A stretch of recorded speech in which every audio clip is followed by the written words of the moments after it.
What's up, guys? Welcome back to the channel, guys. Your boy Ryan LFC back again, guys. Another top shelf video for you guys today. Make sure you guys check out the link in the description and check out the merch store.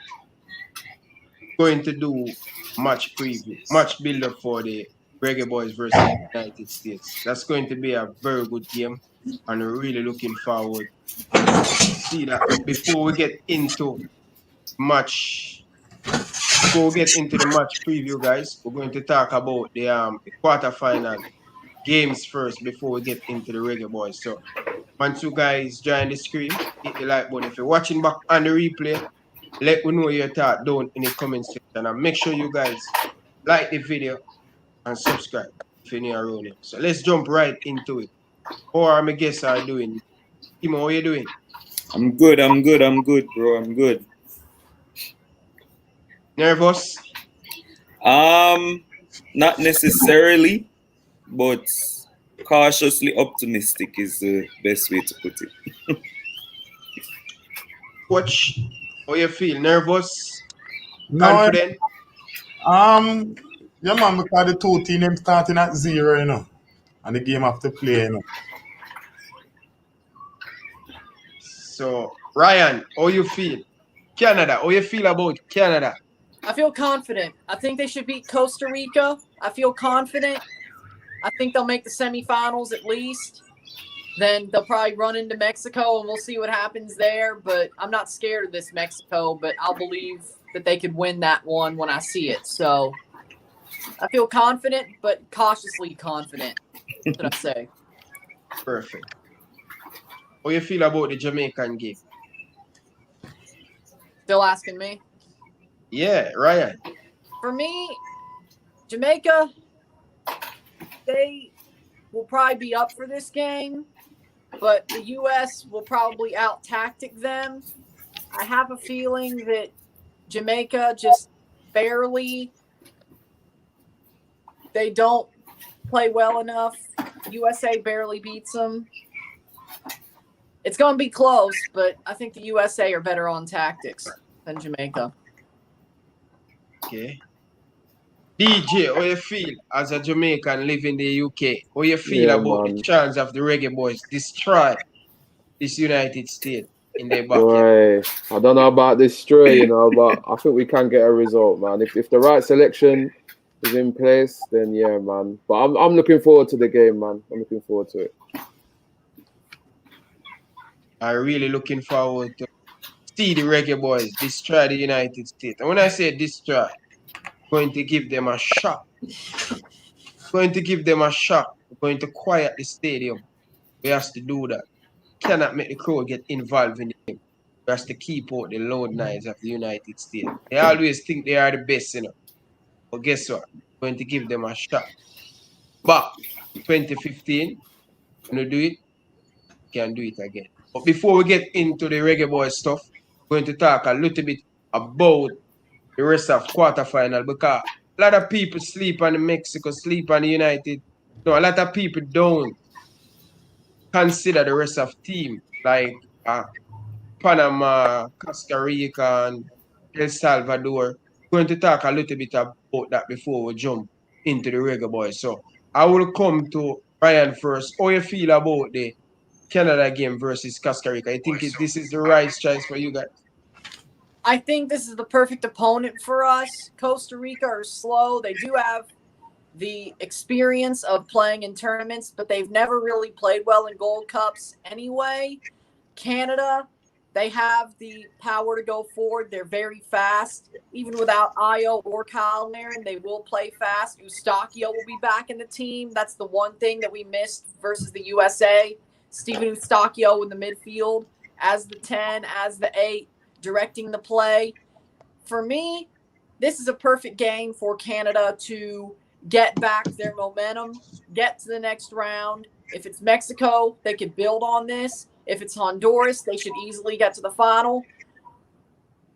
But I believe in Canada. This is the type of opponent they need. Costa Rica, they don't have their goalkeeper. Their goalkeeper got sent off against Jamaica. Their backup is not as good as Moreira. I believe in Canada. They'll get the job done on Sunday night. I believe that for sure. Blessings, everybody. Welcome, Taylor, man. Welcome, Taylor.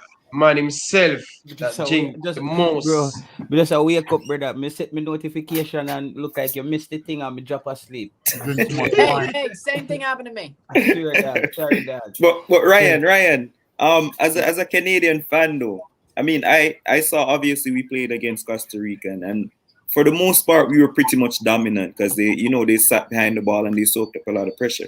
On the other hand, I thought you guys didn't deserve to lose against the United States because I thought you I guys don't were think we deserve to draw. We should be playing you. We should be playing you.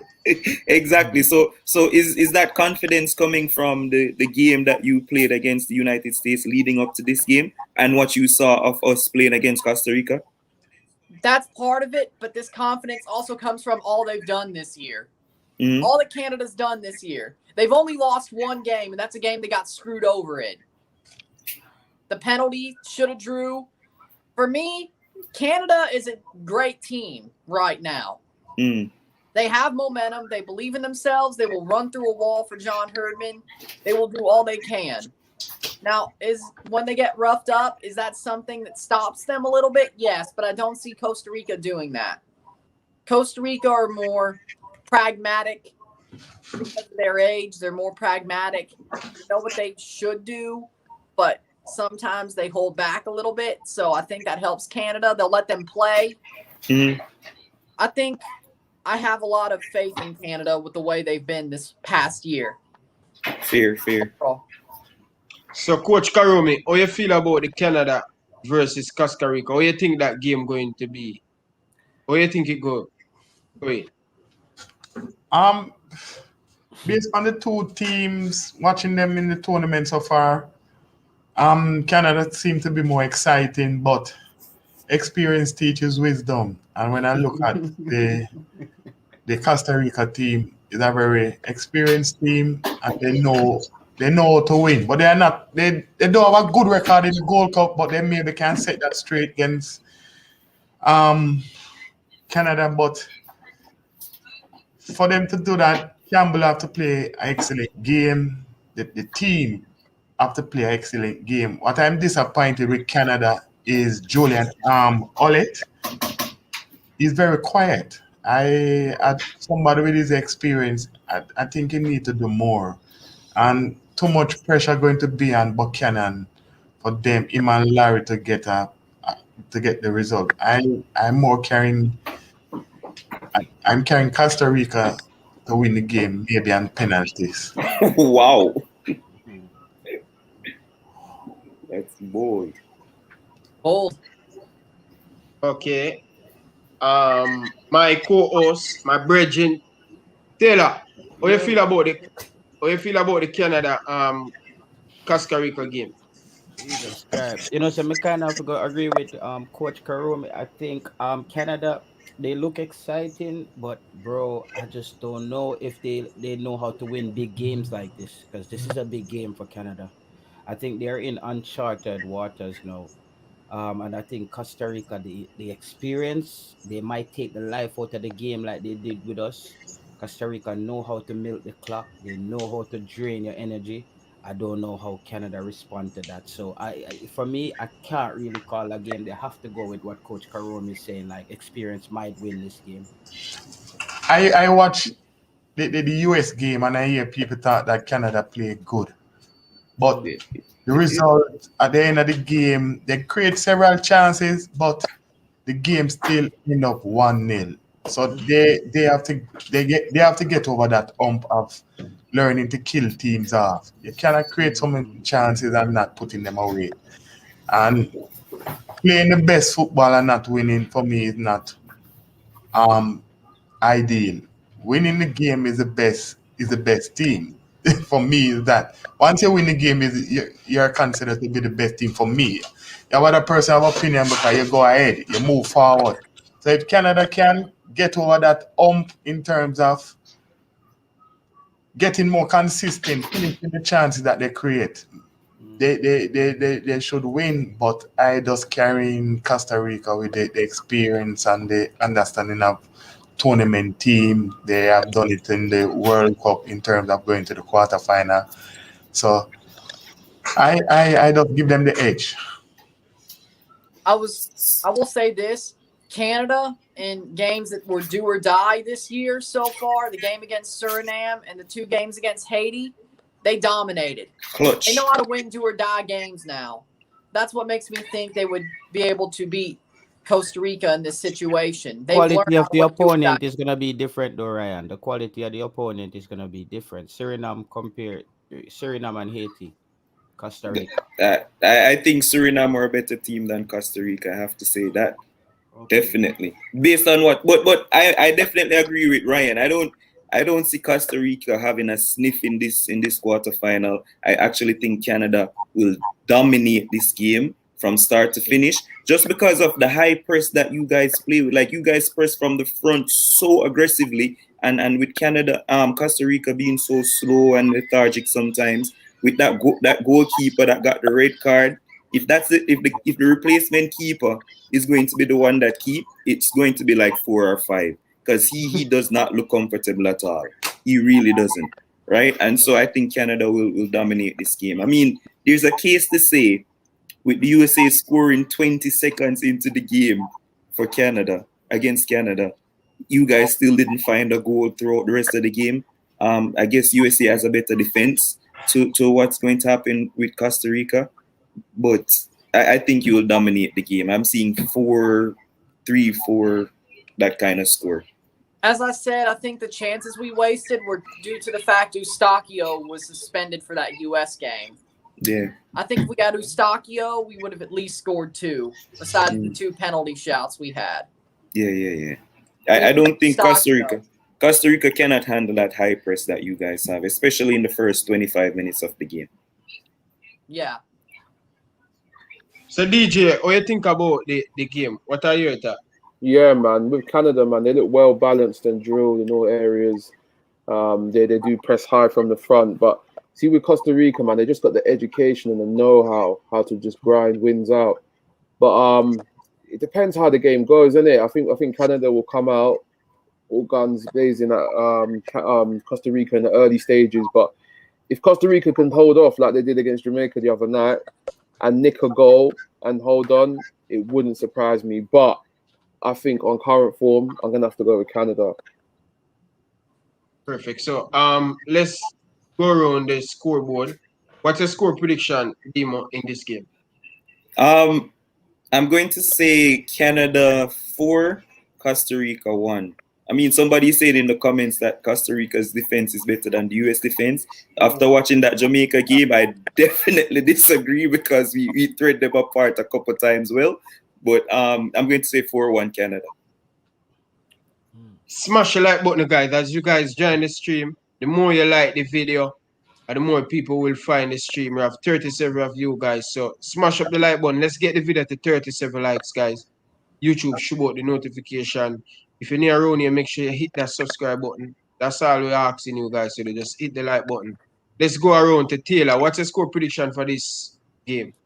All right. My problem that Canada don't want this Costa Rica team scoring before them, by the way, because I'm telling you, Costa Rica will drain the clock.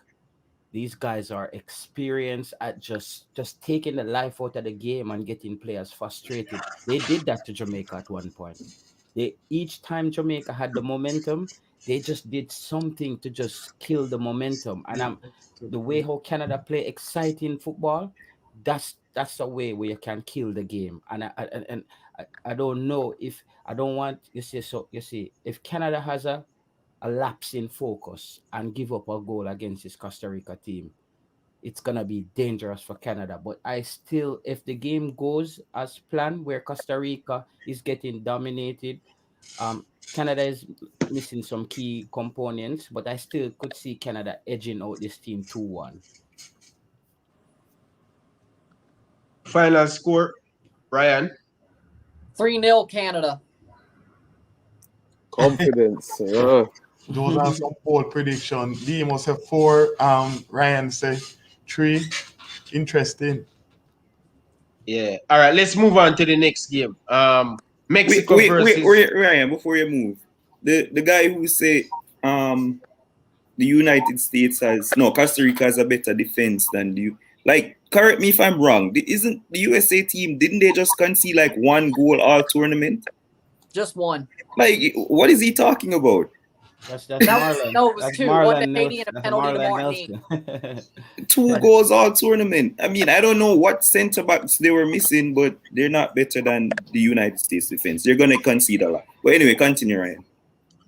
Yeah, we're moving on to the next quarterfinal game. Mexico versus Honduras. This is going to be a juicy one. I think Honduras play some very good attacking football, especially in the group stage. Them come up against a Mexico team that getting better as the tournament goes on. One of the front runner to win this World Cup. Coach Karume, can we see an upset in this game with this Honduras team? No. They're going to miss some key players through injuries, and in terms of Their coach has COVID as well, I think. the coach have COVID. Yes. But the interesting thing, the center Figaro, he marshaled the defense unit so well. That is a key here. And in the attacking third, Quinteo will be, I think him have an injury. I don't know if he'll be recovering. So Mexico know how to win. We all need to understand that. Mexico know how to win. When I watch Mexico play Trinidad, they create so many opportunities to score. And if that game was to play on the next day, maybe they would have gotten a result. But and what they do, they build on that. They went and play Guatemala and put in a same performance, little better, and score and win that game. So Mexico, I think have enough to get the better of Honduras. Without the players that Honduras are missing, it's going to be difficult. It will be very difficult with that Mexico crowd behind them, and Mexico does know how to win. It will be surprising for them to lose, but it's football round, it's 2 teams, and if Honduras come on the day and prepare themselves properly, why not? They can get a result, but I'm just still carrying Mexico to win. Basically, maybe 2 low. Wow. Dimo. Yeah, the comment that you just brought up, that's exactly what I was thinking. They really play fast and they play really good football. I think they have 2 of the fastest forwards in the CONCACAF. They're very quick. And that number 7, I can't remember his name right now, but him have the locks. Very tricky. Gentlemen, just a second. If you're not talking, just mute the mic. And then stuff. Cut out the noise. What's the name that you gave a while ago, Ryan? Davy Flores. No. He plays on the right side. He wears number 7 and he has the locks. He's a very tricky winger and he's very quick as well. Albert. Yes. That's, oh my gosh, he's a quality player, man. Kind of have a attitude problem, but he'll be fine.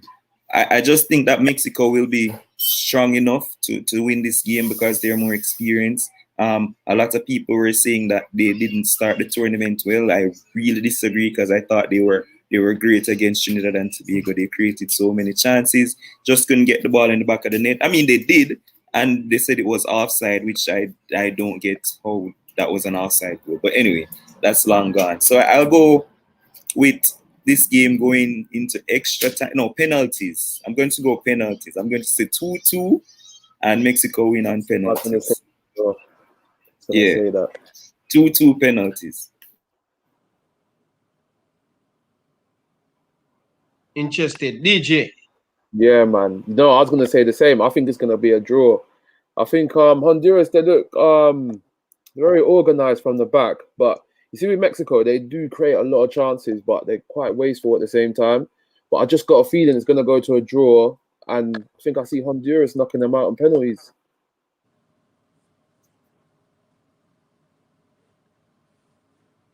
Ryan.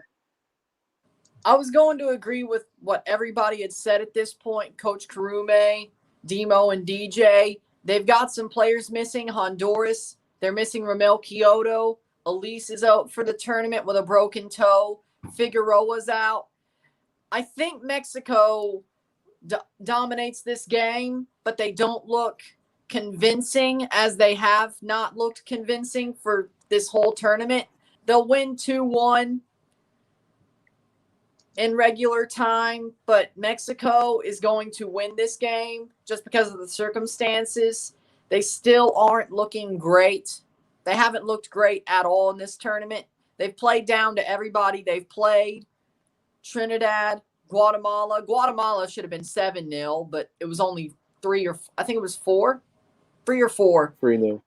3-0. And then El Salvador was 1. Should have been 2 or 3. So for me, Mexico's going to win this game with all the injuries to key players, but it's going to be very unconvincing. 2-1, Mexico. Oh, fucking. Sorry, guys. No, a mosquito. Remember, no, say mosquito, they're foreign, brother. Yeah. Sorry. Yeah, I'm leaning to my first upset, but it's like Mexico is like, I think Mexico is overrated in this tournament, not overall in CONCACAF. I think Mexico is the top dog, ranked number 11 in the world. But to me, watching that El Salvador game, El Salvador exposed Mexico in ways where they might have just gave Honduras the blueprint on how to attack Mexico. And the fact that Mexico is not taking their chances. This is not the cutting edge Mexican team that we know who, as you give them a chance, they score. However, Costa Rica plays free flowing football, and I think that can also be to their detriment, where they play so free flowing that they open up some space for the Mexicans. But I wouldn't be surprised if this is a big upset. I wouldn't be surprised, but part of me is saying that I'm wrong. I'm conflicted, but if there's a team to upset Mexico, I wouldn't be surprised based on watching that game with Honduras and Panama. That team looked like lightning. I left that watching that game. I was like, damn, Jamaica is light years behind. And I'm thinking like, whoa, these are the teams that we're gonna be playing with in the World Cup qualifiers. And Honduras is going to the Olympics. So I'm thinking they have a group of young, good 23-year-old players that they could add to the squad, because this squad is quite seasoned. So I'm thinking like Honduras looking very good for the future. However, Mexico always find a way to come to the party. I just have to give Mexico the edge. But I wouldn't be surprised if there's an upset. Wouldn't be surprised. Perfect. For all of you guys just joining in, make sure you hit the like button. We have over 70 odd people. Hit the like button, guys. And also, haven't touched on Jamaica as yet. We're going to leave it for last. So, big team, the big guns, we're going to leave that one for last. I'm just soaking up the pressure and trying to catch this United States team on the counter. So, keeping it smooth and we're getting there till we know when to hit them at the right time. So, we know when to hit Mexico and the United States at the right time. So, all right. Let's move on to the next game. Guatemala. Who's Guatemala playing? El Salvador versus Qatar. El Salvador, Qatar. Yeah. El Salvador, Qatar. Yeah, what are your thoughts on this game, Dimo? Listen, for me, this is easy. I think Qatar is showing that they're a cut above everybody else in this tournament. They're playing football out of this world. Sure, they the first game they ended 3-3 with Panama it was, and boy, the football was amazing on the day. But as they progress, they just look a cut above everybody else in this tournament. They're free flowing, attacking. The last game they played against Grenada, I think it was 4-0. And that probably should have been 6 or 7, because a guy missed from like 3 yards out. And the striker that they had, he missed from 3 yards out. Went up in the next half, he got his goal.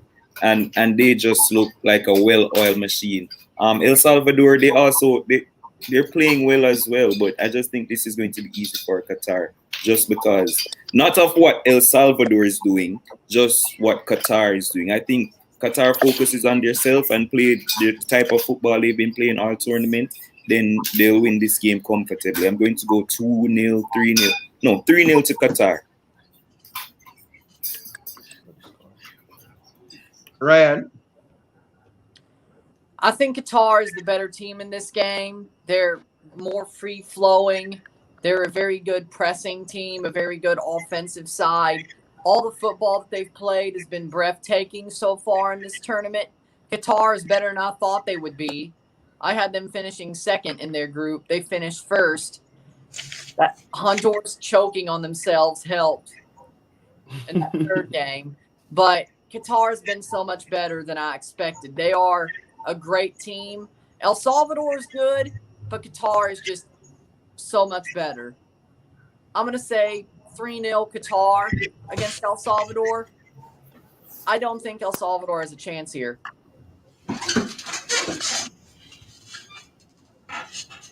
Yeah, they are the favorite, man. They are one of the favorite to win this competition, man.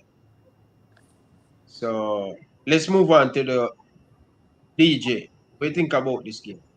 Yeah, I've already seen El Salvador's game against Trinidad, and the first half they were pretty decent, but second half Trinidad were the better team, and Trinidad deserved to get something out of the game. But then, when you don't take your chances, you get punished. But what I've seen at Qatar, man, they're just like Demo said, man, well-oiled machine all over the place, man. They're doing overlaps. I'm seeing passing through the channels. I'm seeing everything from them, and you can just tell that they've had money spent on their development from young to where they are now. So all I see is a Qatar win, man, and I see a very comfortable one as well. So give us the score. Oh, the score, yeah. All right. 3-0. 3-0. Yeah, 3-0, man. Everybody get in the prediction already? No. Coach Karam, man. Coach Karam, what do you think about this? I'm going against the green, Time equals space, And what I see with Qatar team is an excellent team, it's a ball-playing team. Time equals space. I don't think the team that they played, other than the Panama game, press and close them. And if you can do that, and if the El Salvador team turn up like how them turn up against Mexico and was unfortunate not to score and play with that intensity and that desire and that passion, with the crowd behind of them, I'm carrying El Salvador to win 1-0. Wow. I like what the coach is doing with El Salvador, Hugo Perez. As I said, if them turn up on the day with that intensity, like how I say against Mexico, I think Qatar are going to have a long day. I'm carrying El Salvador to win 1-0. Okay. The Qatar team is good, Don't get me wrong, They have some quality player. They have been playing together for the years. But I'm just looking at the fact that if you put them under pressure, they tend to crack, right? And they concede goals. So it's not like them have a tight defense. And if you can get beyond that, and I think this El Salvador team have the quality to do that. And think about it. You're playing into a Gold Cup and quarterfinal, and everybody talking about Qatar, and you in your region, you have to defend it. You have to show the quality that you possess. And I think this coach is not a bad coach that El Salvador. I'm going to plan for the Qatar team properly. Likewise, the Qatar should be doing the same. But I'm just carrying El Salvador. Okay. Guys, give me a score prediction down in the comment section. Over to you, back. Yeah, Coach. Taylor. I like you. I like you going out on a whip or on a limb here with this one.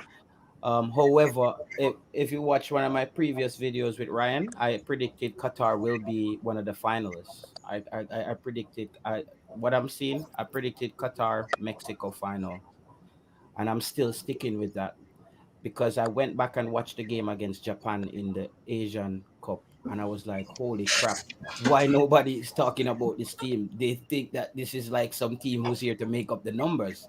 And I realized like this is technically the best team in the tournament.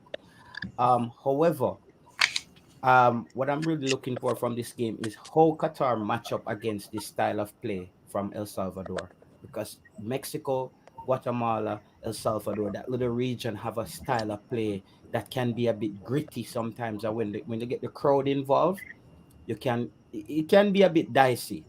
However, I don't see Qatar getting goals. El Salvador getting goals. I don't know who they're gonna get the goals from. That's my problem.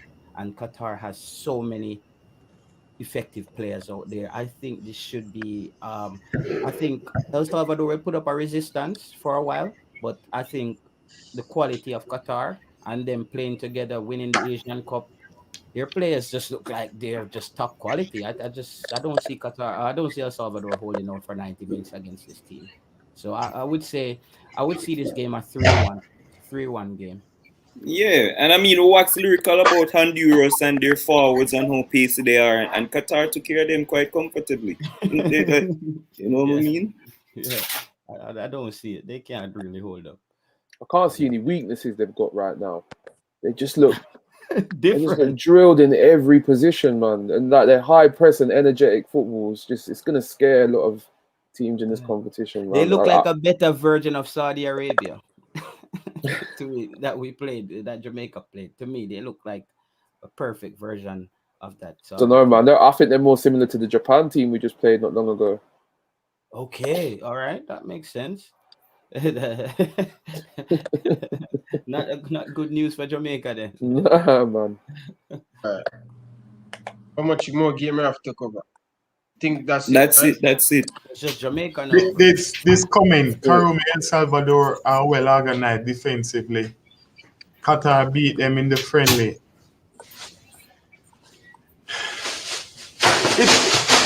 It is. I like what I see from Qatar, but I just carrying El Salvador. I watch a game against Mexico, and I think not using that one game, but if they can come with that, play them 3 weeks before the tournament start, at 2 weeks, and they lost that game, and it was very close, right? So it's going to be a good game. I tell you, it's going to be a good game. Don't be surprised.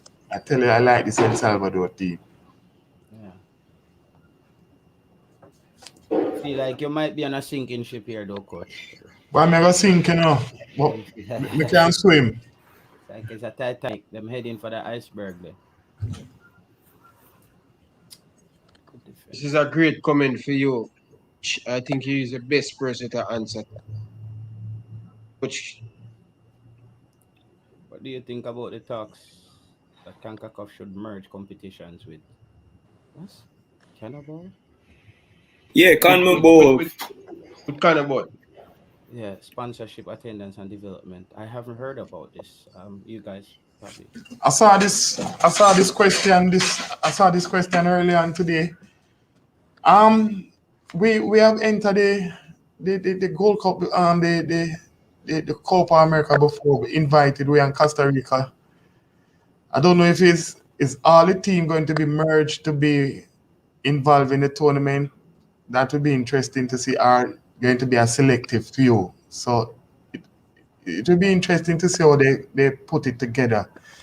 If it's a situation is only for sponsorship only, I wonder if it makes sense, because we're going to take away the sense of what we have in the region. And our region, we have Gold Cup, and to merge a South American competition with a Central and American, I think that we are gonna lessen our value. That's my opinion. The Caribbean would suffer more as well. Yeah, but it's not just for sponsorship. Like the commenter is saying, a big up for your super chat, Steph. It's for sponsorship, attendance, and the development, for the World Cup. So it's a lot of stuff, and I think that's one of the reasons why they put Qatar in this Gold Cup as well, so that the development of football and our region of football can be a lot better, because obviously you see the quality that Qatar possess, and it will only uplift the teams that are playing against them. So I would be all for that. I mean, sure, we'd probably get a slapping from Argentina and Brazil and these teams, but it only bodes well when you play against quality opposition. So I think it would be a great idea. Yeah, and for the long term, I think it would help us. Exactly, for the development and get a lot more sponsorship and attendance watching football. Exposure as well. if you're gonna do that, Demo, I think you still need to have a lower tier cup for some of the countries who will not be able to maybe hold up so well against those clubs. I think the top clubs like the top countries like the US, Jamaica, the Mexicos, I think they might fare well. But when you look at countries like Guadeloupe and Suriname, who's just developing, I think The those fir- countries would But probably. that's in the Nations League. It's in the I'm not Nations League, cutting bro. in a Taylor, but gentlemen, what do you think about the thought that CONCACAF should merge competition with Cambola for more sponsorship, attendance, development, and World Cup qualifying? That the last part of that question is interesting because if we go that route, We're not going World Cup. so we have to, I'm more interested in us going to the World Cup as not so much said Jamaica only, but me mean the region that I'm in. And for development, I'm questioning the development in terms of development should be in-house in your. We need to develop the Caribbean. What is missing from the Caribbean now presently? What I grew up to see, we usually have competitive Caribbean cups, right? We used to have competitive under 19 tournament within the region. Those tournaments are long gone. And if you look at it, we are stagnant in terms of the teams.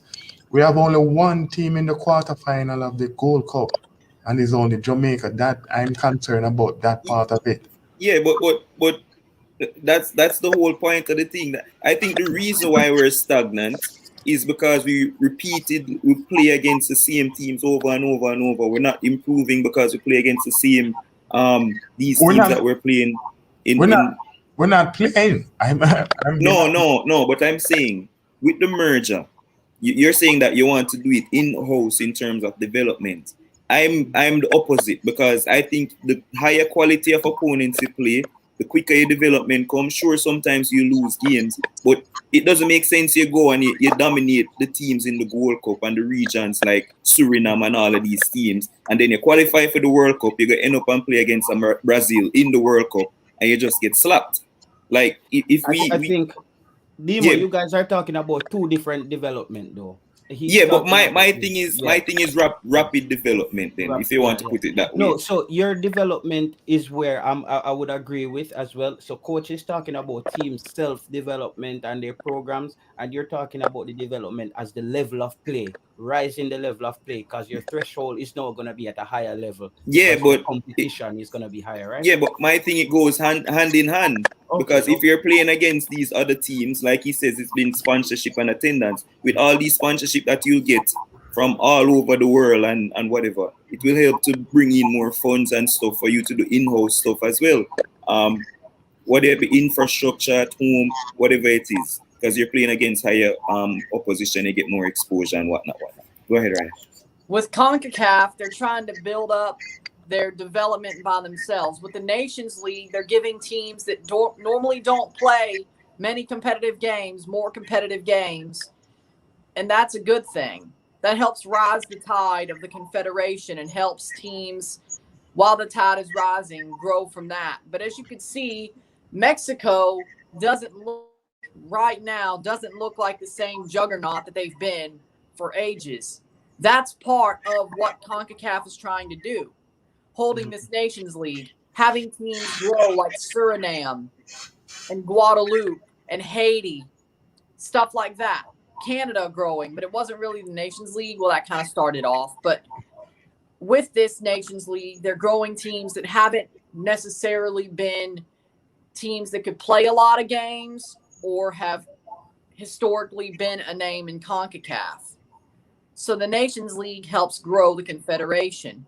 The Gold Cup gets more notice from that. Club competitions get more notice from that. The CONCACAF Champions League, it's going to expand again in 2023 with a group stage, regionalized. Caribbean as a group stage, Central America as a group stage, North America as a group stage. I think though this thing has to be thought through properly though, because it can be dicey. You can have the opposite effect. I can see possibility where the negative effect can affect the development of lower countries. I'm not talking about the ones that are top tier, the Mexicos, the Jamaica. So they would have to think through it a way where it creates a balance where they're lifting everybody up at once, where it's not the same top countries are going up and the other teams are going down. So they just have to think through it properly and come up with a proper solution. But sorry, isn't this what the Nations League is all about? It's the reason Yeah. why they've made everyone the same level so they can play against each other and have something to play for. Yeah. So what I believe we need in the Caribbean, gentlemen, we as a Caribbean, we don't play a lot. And we need to get more games when it comes on to international break. The Caribbean team on a whole lot that. How many Caribbean team play in an international to or I would say a friendly game? They don't play because they don't have the money. You understand? But guess what? Look at this coming. We don't have that structure in the Caribbean. We don't have a good Caribbean Premier League. Ryan, I would squash like the local Premier Leagues in the Wait, Caribbean. you don't think that the Jamaican Premier League is a good league? That is a slow. The Jamaican Premier League is just a dogfight. Portmore United is actually a pretty good team. Yeah. Like they held Cruz Azul for like 80 minutes in a game back in 2020. Mm-hmm. And remember Harborview, I think they did well when they went to abroad as well. All right, Demo, listen to me. The question, all right, continue. You're going to take it after me, Coach Karum. So hold on for your point a little bit. John Doe safe and serious.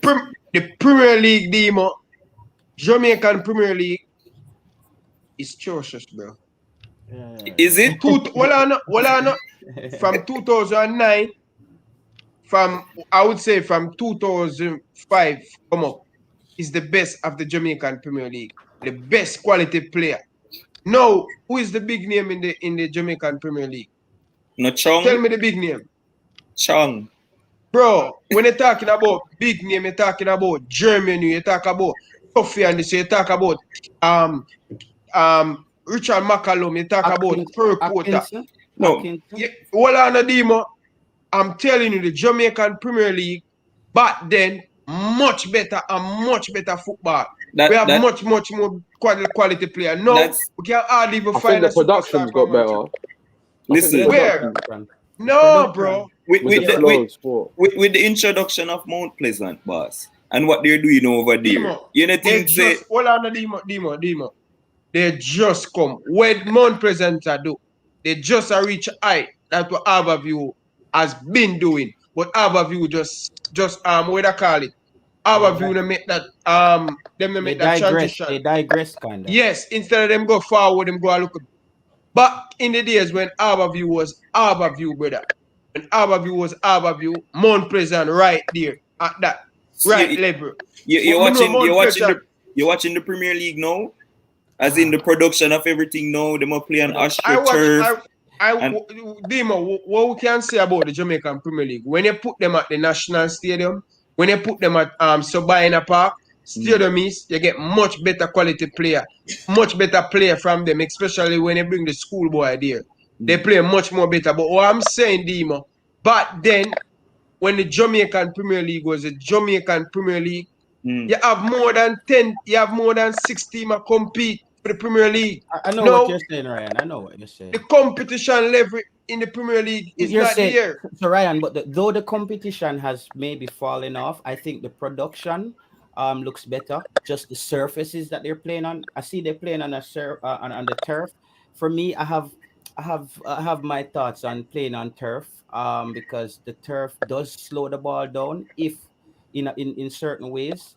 All right. So one thing I noticed before most big games over here, what they do is they always wet the field. And one time I asked this guy, I said, why they always damp the field? He says to move the ball faster. So me watching the Premier League in Jamaica last night, because I was talking to a guy, I don't remember his name, Marlon. So he said I should go watch Atkinson, the guy from Cavaliers, right? I'm not sure. Yeah. So I wanted to go check him out last night because I seen a few clips of him and I said, okay, let me go watch a full game. And to me, I was like, the surface was just slow. The game, the ball is just dying in the turf, and it's slowing down. It's not very appealing to the eye, to be honest. I think we need better playing surfaces still. We need maybe the new surface that they have nowhere. It's a mixture of turf and this kind of artificial grass. Yeah. Something to make the ball move a bit faster because the game looks better on the surface. Because I used to hate those fields in Jamaica. You see one place over there says like a mud lake and this patch of grass. But for production purposes, it looks better now. But the game is still suffering. Based Yeah, on the I'm going to make coach talk now, and I don't want us to go to the Premier League or whatever because we need to do the Jamaica game, right? But my thing is like the Jamaican Premier League we're saying is suffering and stuff like that. But schoolboy football seems to thrive. I remember when the Flow Super Cup was going on, and it was like a big thing in Jamaica. The football was great. Georges was doing bits. That time you have Best Alex thing that's in Marshall. Jamaica, brother. Yeah, Best but thing that's in Jamaica. but why is it that the schoolboy level, the quality was so good, and then we're saying that no, the Jamaican Premier League is so terrible? The same people transition to play the Jamaica Premier League and some of the same fields. So why is it that we're saying that the schoolboy level was so good, but then the Jamaica Premier League is so terrible? I mean, I it's not the greatest, sure, but I think it's making strides. But anyway, Jamaica. Coach Karumi, you are the perfect person to pick up and deem upon because you manage Excelsior, you manage Idle, you manage KT, you manage some good school in the Manning Cup. So he's the perfect person to answer that, coach. I want to touch back on the question. You say development is a very important word, and the development of the game, it have to start at the base. The base mean infrastructure. We need better infrastructure, one. Two, the big thing for me, coaching. The coaching need to improve in the Caribbean, right? When you read about coach and coaching overseas in Europe and so forth, some of the best coaches are at the youth levels.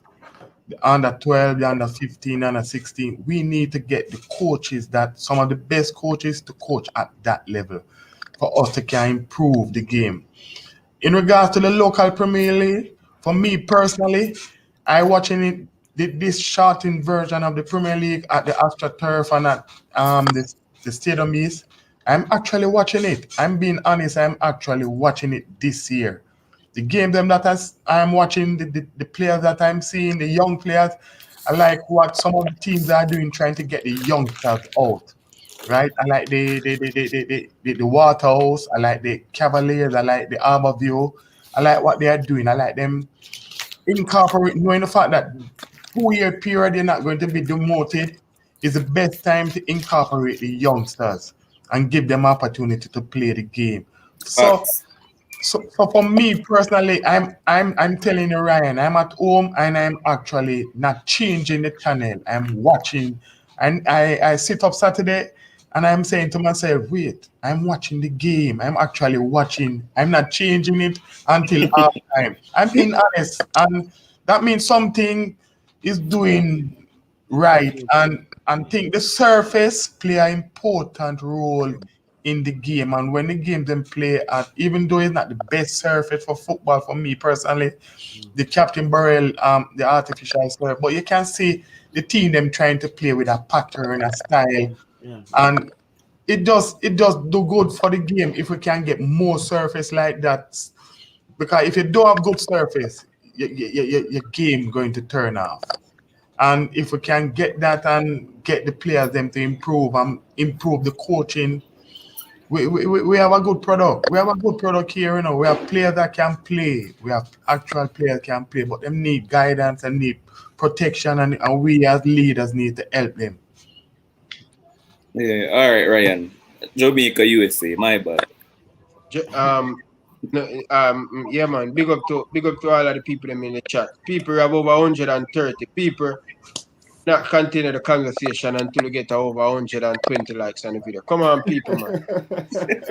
Hit the like button, guys. I'm very key when it comes on to my like button. I don't play. Run up Hit the the like likes. button. Run up Hit the the like likes. button. Hit the like button, Run guys. up the likes. Going on, yeah, we're going on to the Jamaican game versus United States, and I don't want to stop and I tell people to hit the like button. So just get the video to 120 likes. Come on, guys. We have 113 of us. 100 and what? 128 of us. Hit the like button, guys, man. Come on, man. Ryan, this Jamaican thing, me I have to go first because I have to address some people who are message the Instagram. Let them know, say, no, me just want them know this, brother. Me just want them know this. Me, when I have to pay my mortgage each month, no football player from the Jamaican football team, me not see them. The JFF don't help with my mortgage. They don't help me buy food. So I'm not obligated to no one. So when people are going to tell me, say, Taylor, Leon Bailey, I listen to you. I say Leon Bailey if you get bench. Bro, you want me to repeat that again? Do you want me to repeat that again? What I'm saying is, what I said previously, Ryan, I said we can't have a player who is holding a position hostage if he's not performing. That's what I'm saying. I said everything needs to be on the table. If he's not performing, we need to have a player who can come on and play for him. We can't just have the man out there playing based on his name. If he's not performing, if people are telling me that, yo, you can't diss the ball, the man is a gem. Yo, the man only if he come off if he's injured. Me, I said, dog, like, what are you watching? Like, are you silly? Like, it's a whole country. The football, Jamaica football is going to be here when Leon Bailey them retire. It was here before them. So Jamaican football bigger than one player. So what they must say, one man can't get bench. Guys, don't even message me on Instagram. That don't scare me. Talking about Leon Bailey is listening and you have to watch what you talk. Dog, don't come to me with that crap, bro. I just Stop message the one. yeah, bro. People not tell me that shit, bro. Like you want to scare me off. Yeah, guys, Jamaican fans, are passionate about the team. So just do the right thing, no, man. Do the right thing, people. Want to go on in the man inbox. Me get it a lot of time to, brother. Me even pay them no mind. Sometimes important people send me, want to give me exclusive information. And just because sometimes the people them, with them look up, why you say that about Leon Bailey? Why you say that about... How we say Leon Bailey the poster boy? We love Leon Bailey. We love Junior Flynn. We love every Jamaican player. We respect them. We have to critique the player them. When I critique Virgil van Dijk, I'm not seeing the Liverpool fans. I say, oh, you deal with the team, so. No, I lie. So me have a celebrity from Jamaica. It me and say, boy, Ryan. No, I lie, me have been watching it, nearly 7 months now, But, boy, what you say, it hurt my feelings when you talk about Liverpool away there, And the man say, Ryan, you run a thing. I don't even know, say, that big man that watch me. Yo, big up yourself, Christopher Martin. Enough respect, my brother. I hope you watch a Jamaican thing, brother. Or I try to push a Jamaican thing further, So enough respect, Christopher Martin. Yeah. It's the Martin, yeah. Nobody's ever gotten mad at me for talking about Toronto games or Canada games and talking about the players and critiquing them. Nobody's ever gotten mad at me yet. Jamaica is a war zone, Ryan. A different battle we are fight right now. Jamaica against USA. Yeah, guys, hit the like button now, guys. I rate for 120 like, man. Come on, man. We have 150 people in the chat now. Let's like mash up this, man. Just hit up the like, man. Run up the like, man. Slap that. I'm not running the match preview until I run up the like button, man. Come on, man.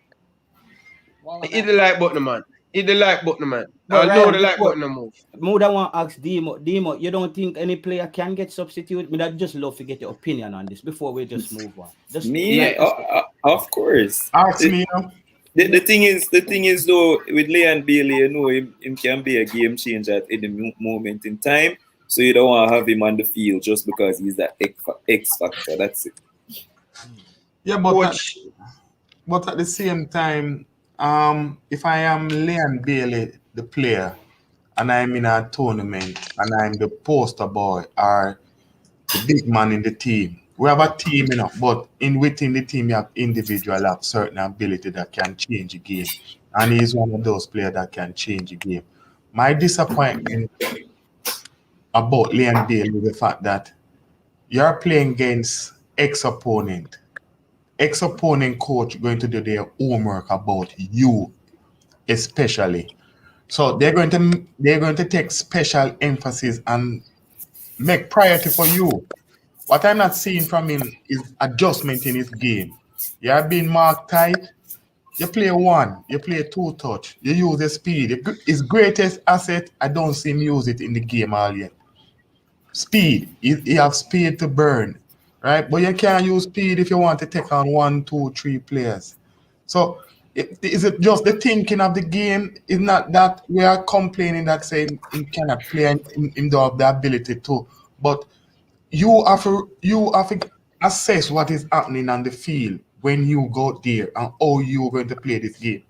If the opponent that you're playing against, if the defender that you're playing against marking you tight, maybe you need to adjust, Get right? more one touches then. Yeah, it's just about football. It's not nothing personal, Yeah, right? you And, know, and when personal the with it. sad thing about everything, when him leave and go overseas and playing for X team, sometimes you wonder, you say, whoa. Whoa. I think the I'm- paycheck too small, coach. The paycheck too Right, small so for Jamaica. it does a fair assessment in terms of, for example, this game that we're going to play weekend coming. You have to be an important player in that game. Yeah. For us to have any chance of winning this game, Leon Bailey have to be a factor. He Not has to come to the he, party. he have to come to the party, not the gate. He have to go into the party and party.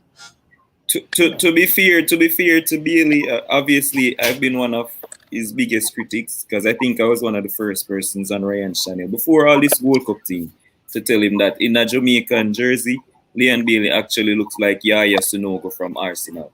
Like, and it's not just now. You know what I mean? But to be fair to him, I think from the 65th minute onwards in the Guadeloupe game, I thought he got into his own. I think that's where he got off a couple shots and the keeper made a save. He was being fouled a lot. I mean, he was falling a lot, but he was being fouled a lot as well. So I thought from 65th minute onwards, he was getting into his Leon Bailey self. The question I will ask the panel: if we give him the best possible option of performing to his optimum, why I ask that when you look at the team playing, the front line too rigid. Football don't play rigid. There must be some fluidity. If I'm playing on the right side and remember, I'm playing against a defender, and the defender duty is to prevent me, And if he's getting the best of me, maybe I need to change a wing. Switch.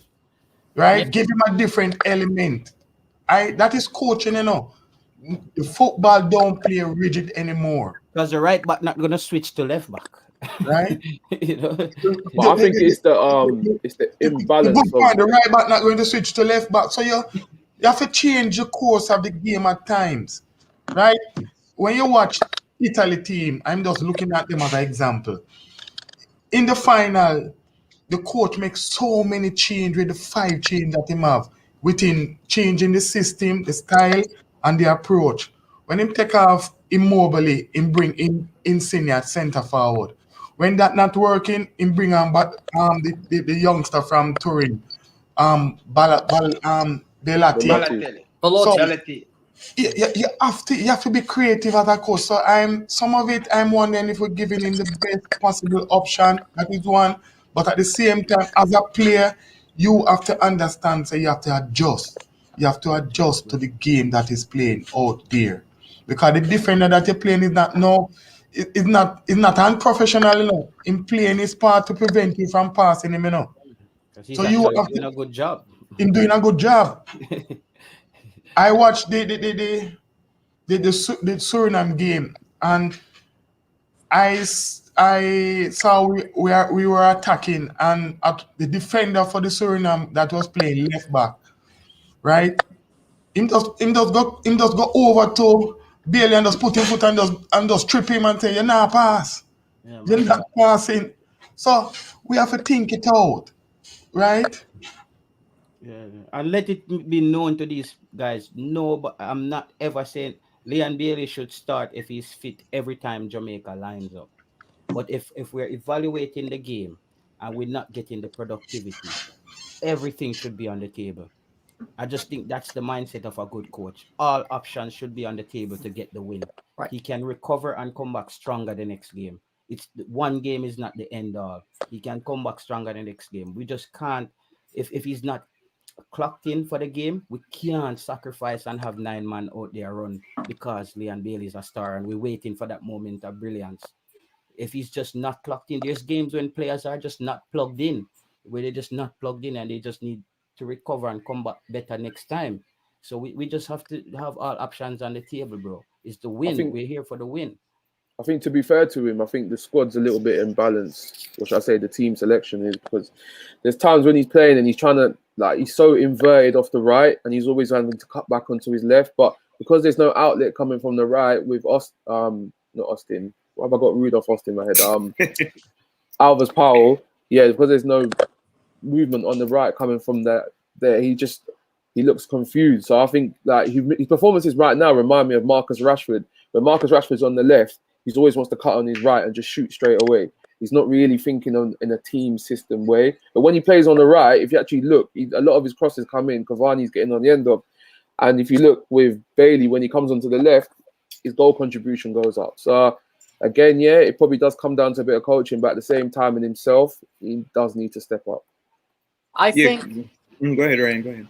I think that Leon Bailey tries to do too much himself with Jamaica. With Bayer, he has a team set up that he's familiar with, and the team plays with him, and he can easily contribute to goals or score goals himself. When it comes to Jamaica, he's by far the best player on a team that sometimes isn't up to par with Leon Bailey. He's trying to do too much himself, trying to do too much to help the team win. He trusts himself more than he trusts his teammates. He trusts himself more than he trusts Tapa's tactics. He tries to do it himself, and that's what hurts him in Jamaica. Remember this one thing, Ryan. Everybody remember this. Leon Bailey is always fighting for his starting job at Bayern Liverpool as well. He's never settled. He doesn't just walk into that team and start ever. He's fighting every game for his starting job. The difference when he plays for Jamaica is that starting job is a guaranteed.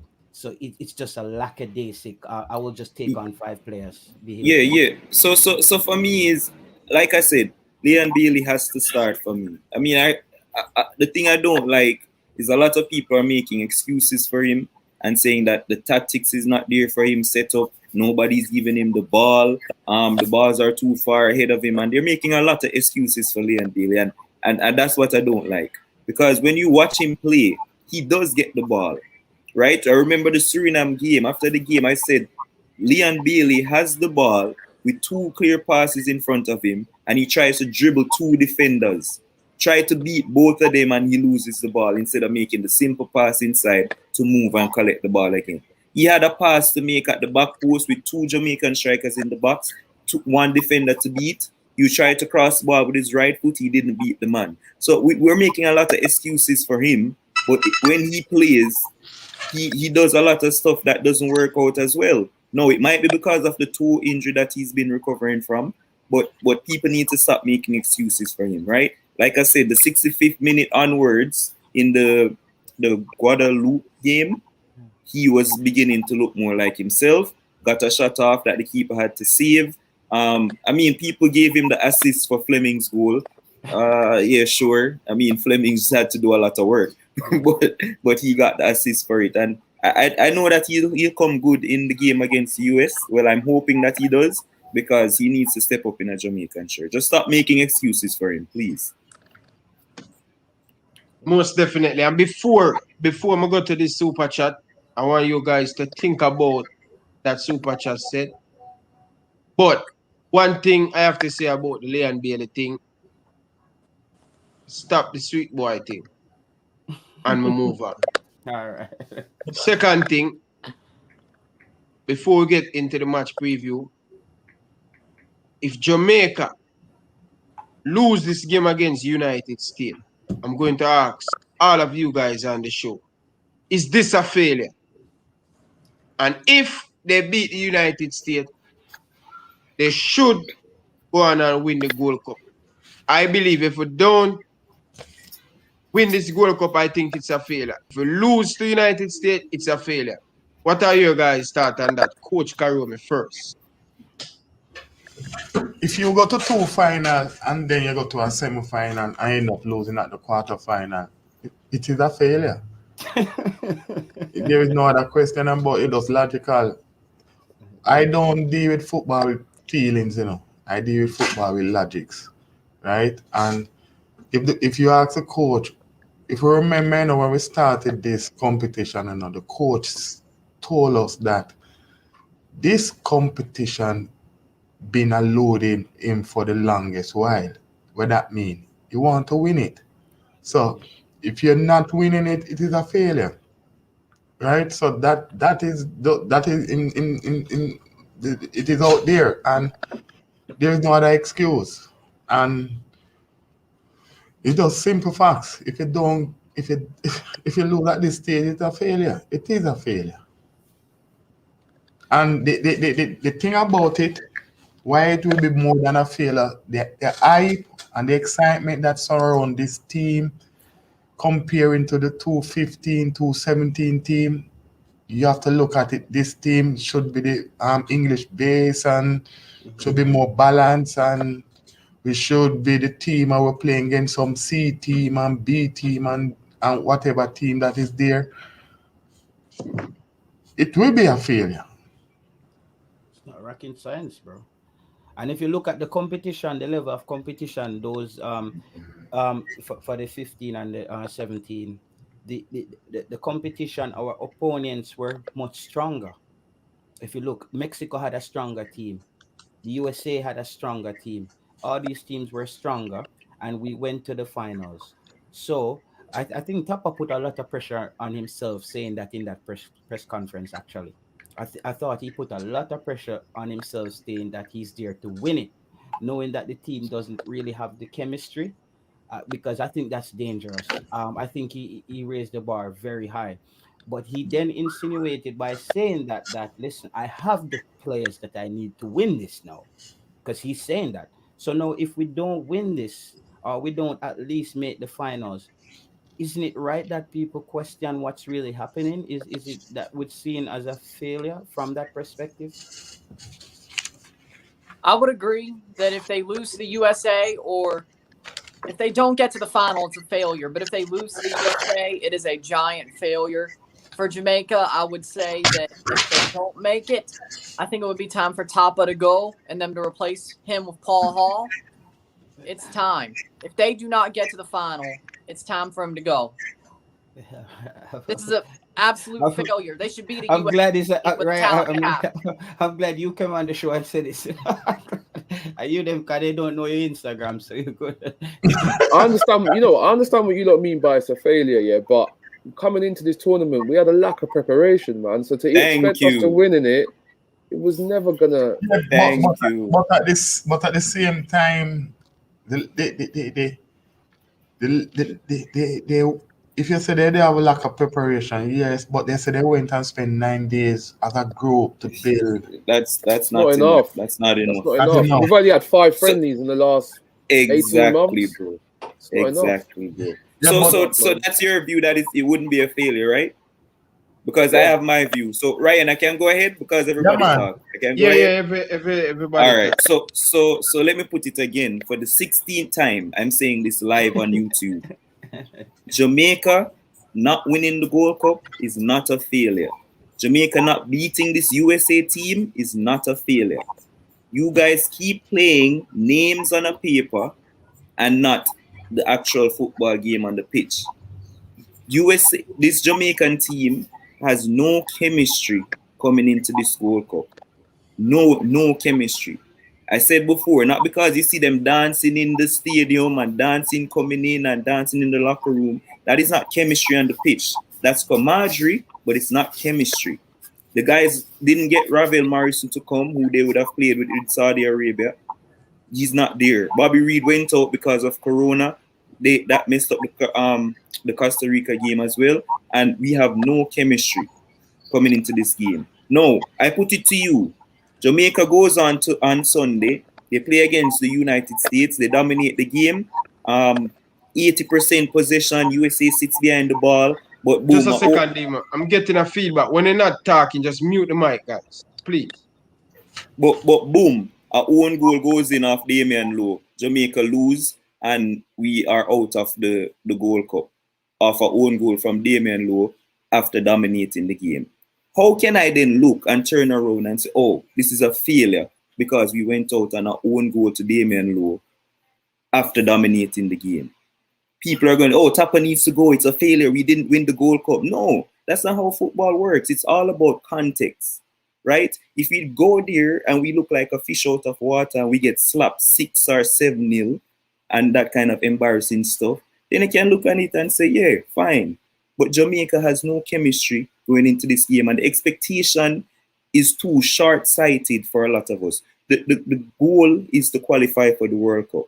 This is to build chemistry with the team and just get everybody playing with each other so that we can prepare to qualify for the World Cup.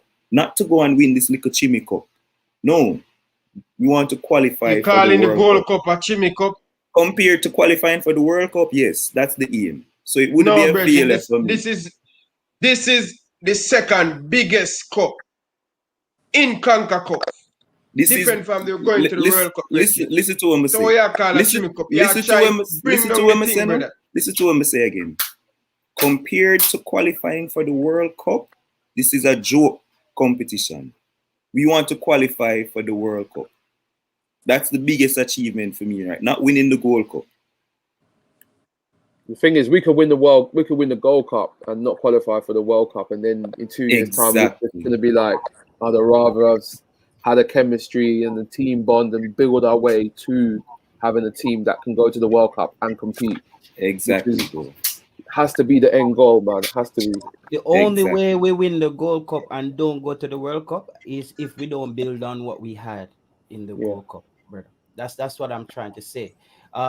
The failure comes here where Demo say if there's a own goal. I understand that, but Jamaica should at least be able to score a goal against this United States team.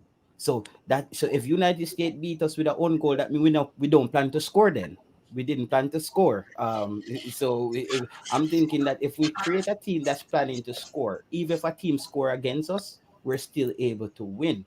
We can't continue thinking in the way where, as I'm saying, that's Tapa's way of coaching. It's either 1-0 win or we get a draw or we lose 1-0. Hold on. A lot of people in the comments are saying how many times USA team played together.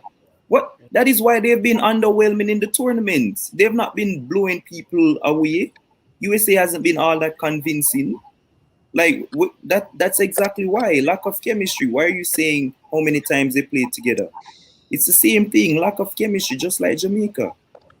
So I don't understand why this would be a failure for not beating USA or beat. It would be a failure. It would be a failure, Demo. It's definitely not a failure. This is 90%. This team is 80% of our World Cup qualifying team. And if we can't beat this USA team, brother, we are a failure, bro.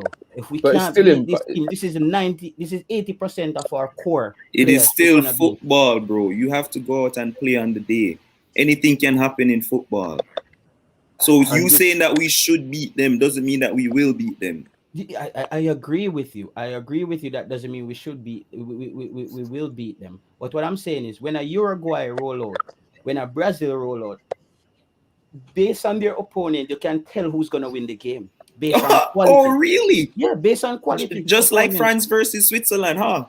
No, but Switzerland is not. Switzerland is not garbage. Oh my God! All right. Both of you guys, pulling a point. Guys, make sure you guys hitting the like button. We have 150 guys. Hit the like button, people, man. Sure, hit the like button, man, and stop me cut the shoe and I tell you if you hit the like button. Cataract. The boss is on. Hold on before I bring in Cataract. I have the super chat here. Oh wow. If Ravel Morrison, big up for the super chat, my brother. If Ravel Morrison in this team, would it be better for the striker and the team would have played much better in the midfield? Of course. Them did a wait for Cataract. You see Grant tonight, Grant and Ravel alone. I say Grant as well. Them did a wait for Cataract. But Cataract, the show I go sweet. And I like your zest and I love your zest where you bring.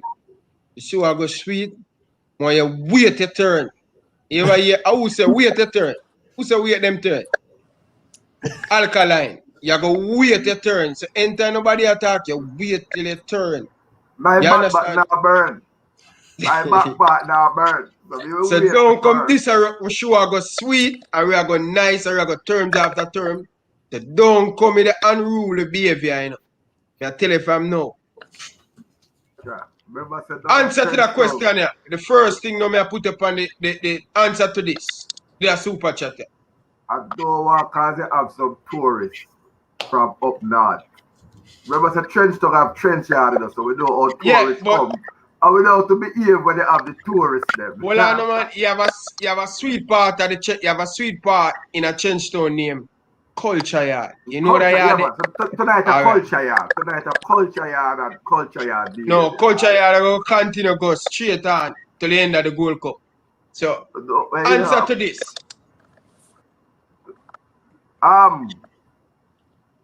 Yes. Yes. Your last. Straightforward, yes. Straightforward, yes.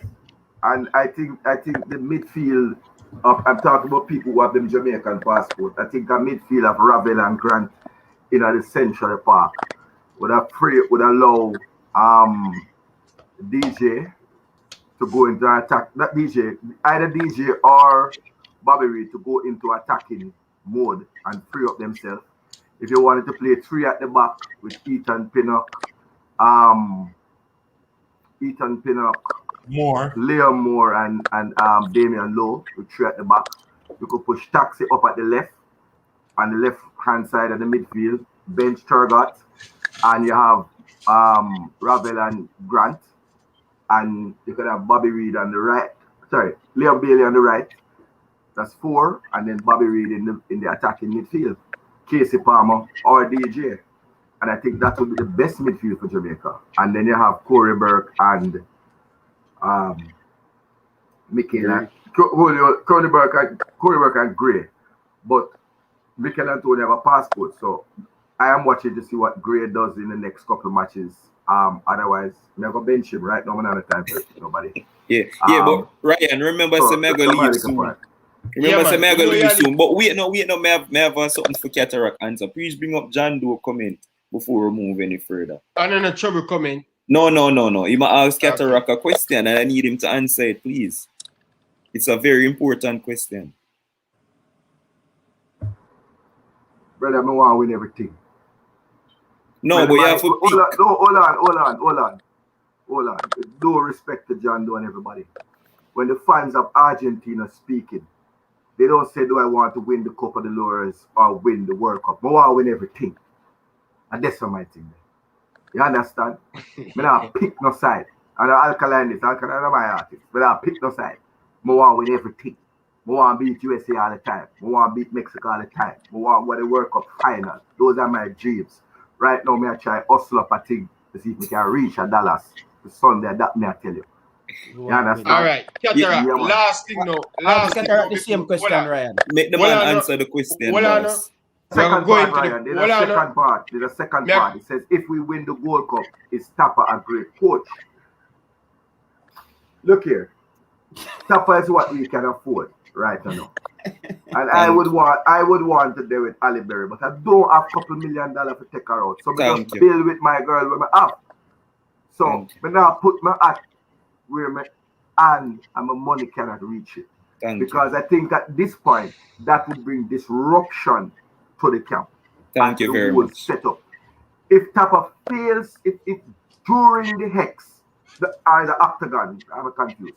If Tapper reach to the octagon, and we have 4 games in the octagon and we're now on the pipes, then brother, coach, I have to let go my support, but have my support still up into the octagon.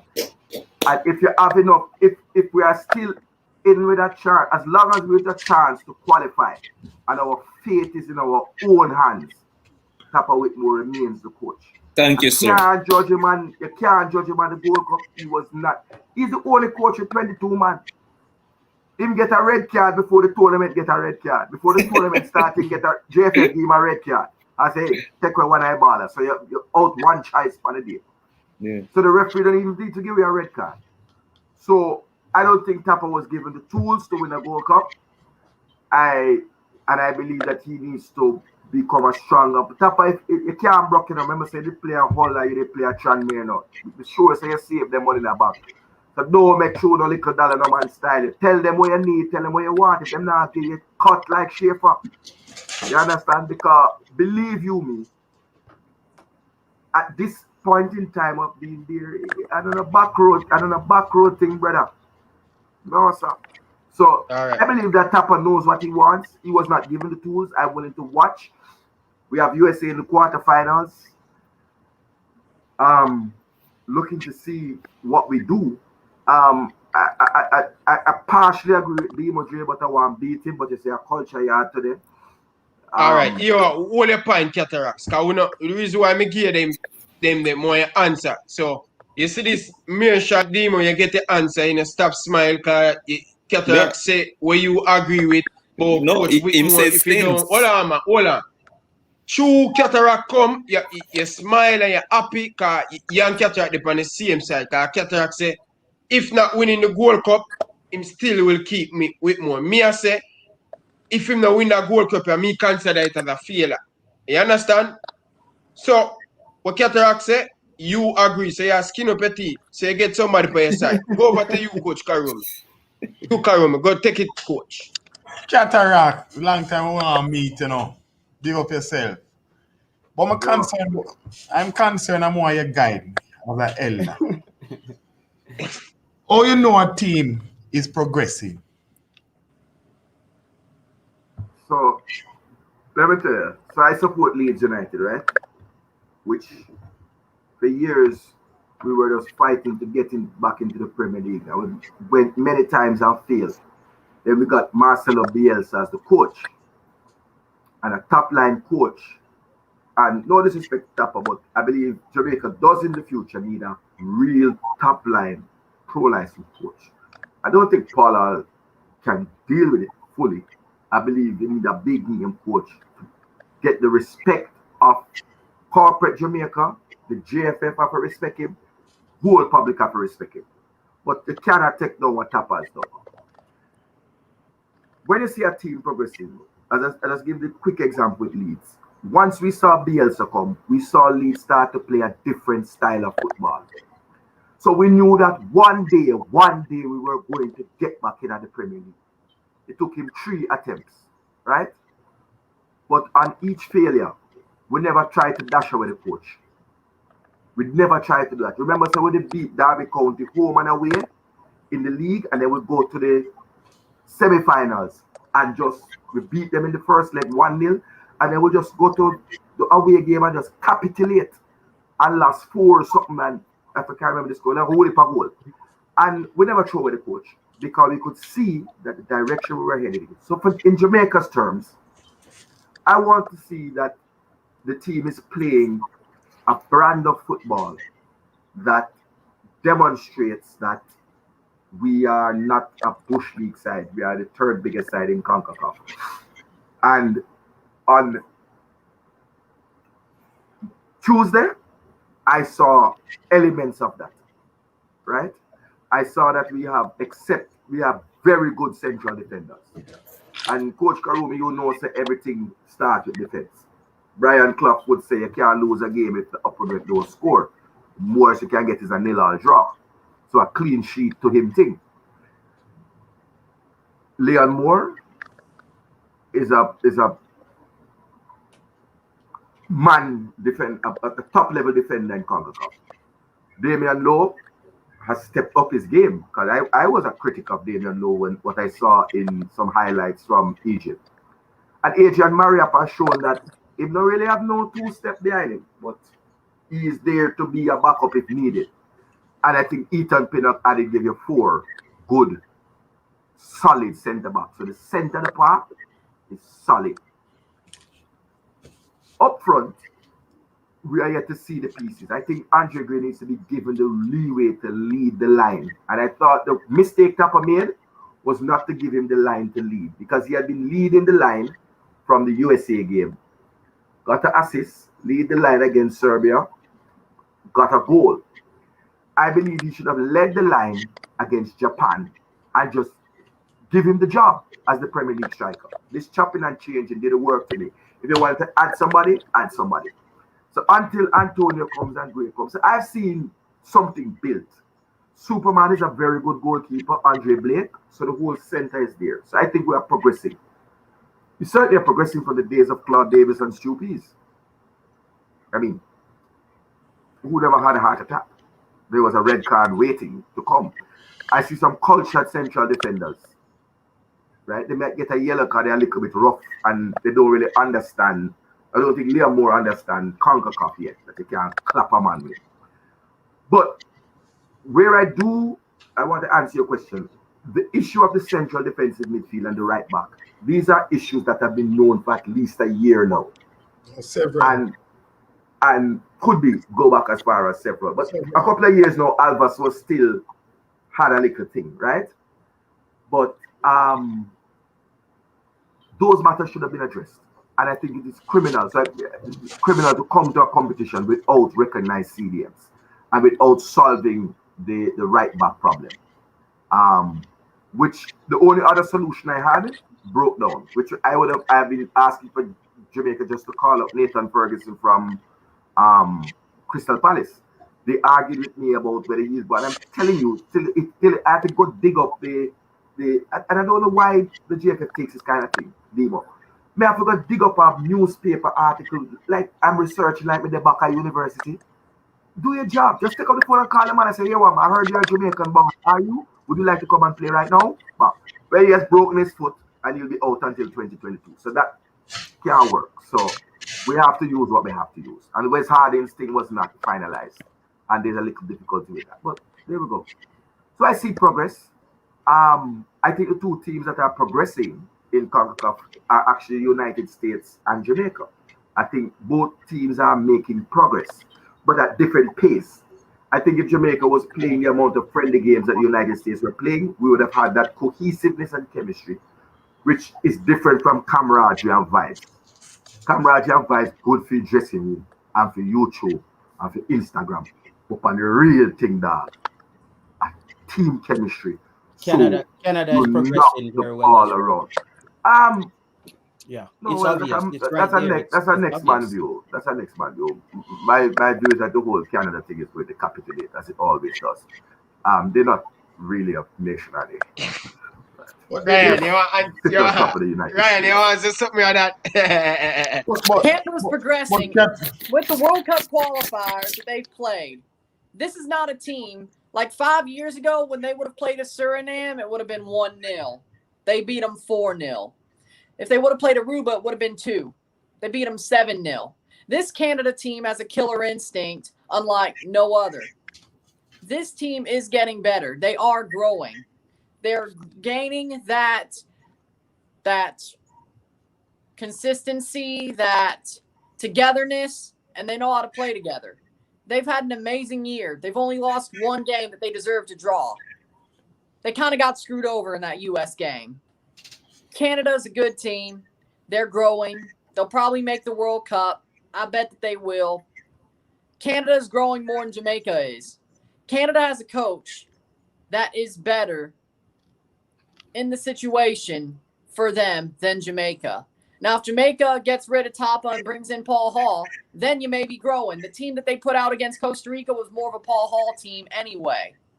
And the only reason it didn't look as good was because of that weather delay. If there was no weather delay, Jamaica probably would have won that game 3-0 with that lineup that they put out. Cataract. I want to give a little brief history. I suppose I can seal it up after this. I am from Mountain View, Nannyville. King Pearl, I'm my biggest friend. Right? 94 to 98. I got a scholarship to go to United States to do studying. Walter Boy got a contract to go Colorado Fox, right? To play in the A-League. The question I'm asking you, that period when Rennie Simons come between 94 to 98, because I listen on the program and the whole history about the qualifying for World Cup and the fan group and you go Mexico and so forth and so forth. In that period, I could tell you as a youngster, 21, 22, something inside of me tell me that I'm going to go to World Cup. Because you see a blueprint and you see the direction of the blueprint. Or me know that Jamaica going to go to World Cup. I can remember one game when we have a game like a Friday coming and them interview the coach prior to the game, like 2 days before, and like him was saying, boy, for that game, and them like the crowd or the supporter for the team from me, but from Friday morning, turn on them light and them car from early to show a sign of support. And me, I tell you, from in a man where you can't even see light, people turn on light. Ask Cataract. Yeah, man, he galvanized the nation. In galvanized the nation, that is one part. We play USA in our first game. Hold on, is this true? The people them come before. Yeah, man. Then And the Jesus saved. Then The when Jesus the saved. Reggae Boyz came and did treat it. Yeah. And I know the cut. Hold on, the cat. More carry me finish, cause him have a sweet part. More learning, cause I'm still young. I want to add to a part that he's saying. Remember, Okay. Reggae Boyz came to Jamaica and tried to learn the culture. He realized we were a Christian country. And when he put on that Jesus saved, Jesus every saved. pastor, every church man turned Really? footballer. Yeah, man, move. Hold on, listen. Reggae Boyz made people stop keep church on a Sunday afternoon. When Jamaica have match, everybody church start 8 o'clock. If me alive, me die. Karumi, you're old enough to remember. Remember the match? He asked every church if they could hold an early service and leave out the afternoon service to keep Sunday afternoon. When Jamaica Is this true, brother? Bro, Yeah, man. It's a fact, man. It's a fact, man. So the No, Jesus church saved not was keep. the Church keep at the stadium. Church keep at the stadium. And then Pastor Almila come and preach. Yeah, man. He used to pray for the team too. He used to pray for the team before Pastor the Almila was the what you call it now, the archer for the team, like them have spiritual advisor. the chapel. He was the chaplain. The chaplain, yeah. So church stop keep on a Sunday afternoon across the length and breadth of Jamaica, bad man. That's a serious thing. And you come back stadium and you get your church, and remember say it's been televised, so people at home would watch it. From early. I think that's the weakness of Tapper. Tapper was not able to galvanize Jamaica. Connect But go ahead. people. But go ahead, Guru. What I'm saying, I'm a Jamaican and I'm a supporter of Theodore. When Theodore Whitmore got the appointment to be the coach or be part of the national setup, remember I'm a coach, I wouldn't want Theodore to be fired because the more him progress, the more him develop, the more him enhance, it's better for me. Maybe can get a job in the Caribbean, but they promote we as coaches. But my disappointment is Tapper have been around the national setup from 2007 in more than one capacity. Under 20, under 23, the senior team assistant coach. I should see a blueprint. How you want to play, how you want to develop. I tell you already, Ryan, he's the head of all coaches in Jamaica, So if the local football is playing and him not like it, he might have the authority to say, me not like it. It needs to improve. That's what you're supposed to do. You go around, you have scouts, and them go around and you look at players that are one, but the league, you are the father of the football. You implement things, you direct things. That is what me not getting, and I'm telling you, yeah, we will win a few games and so forth. But as I said to Ryan, when I play USA Sunday, I shouldn't be hoping that me gonna win and hope that me gonna get a result. Me suppose I say me gonna win. We're gonna win, brother. And this is the feeling. Coach Karom, a little thing with the 98 World Cup. I remember when we win, and Dean Burton have a girl up in the ear and a wine panner in the stadium. And that depend the 7 o'clock sports. That people. So I'm from the UK. That was on CNN News. I'm not. No, hold on. Put some respect for that name. That was dancehall king, Carly. Yeah, man. Carly. Yeah, he was. I remember sitting on the coach. All my grandmother, they were dead. They were dead with laugh, brother. So I'm go back to our next point. We play USA in our first game at the National Stadium. I can't forget. We lost that game 3 love.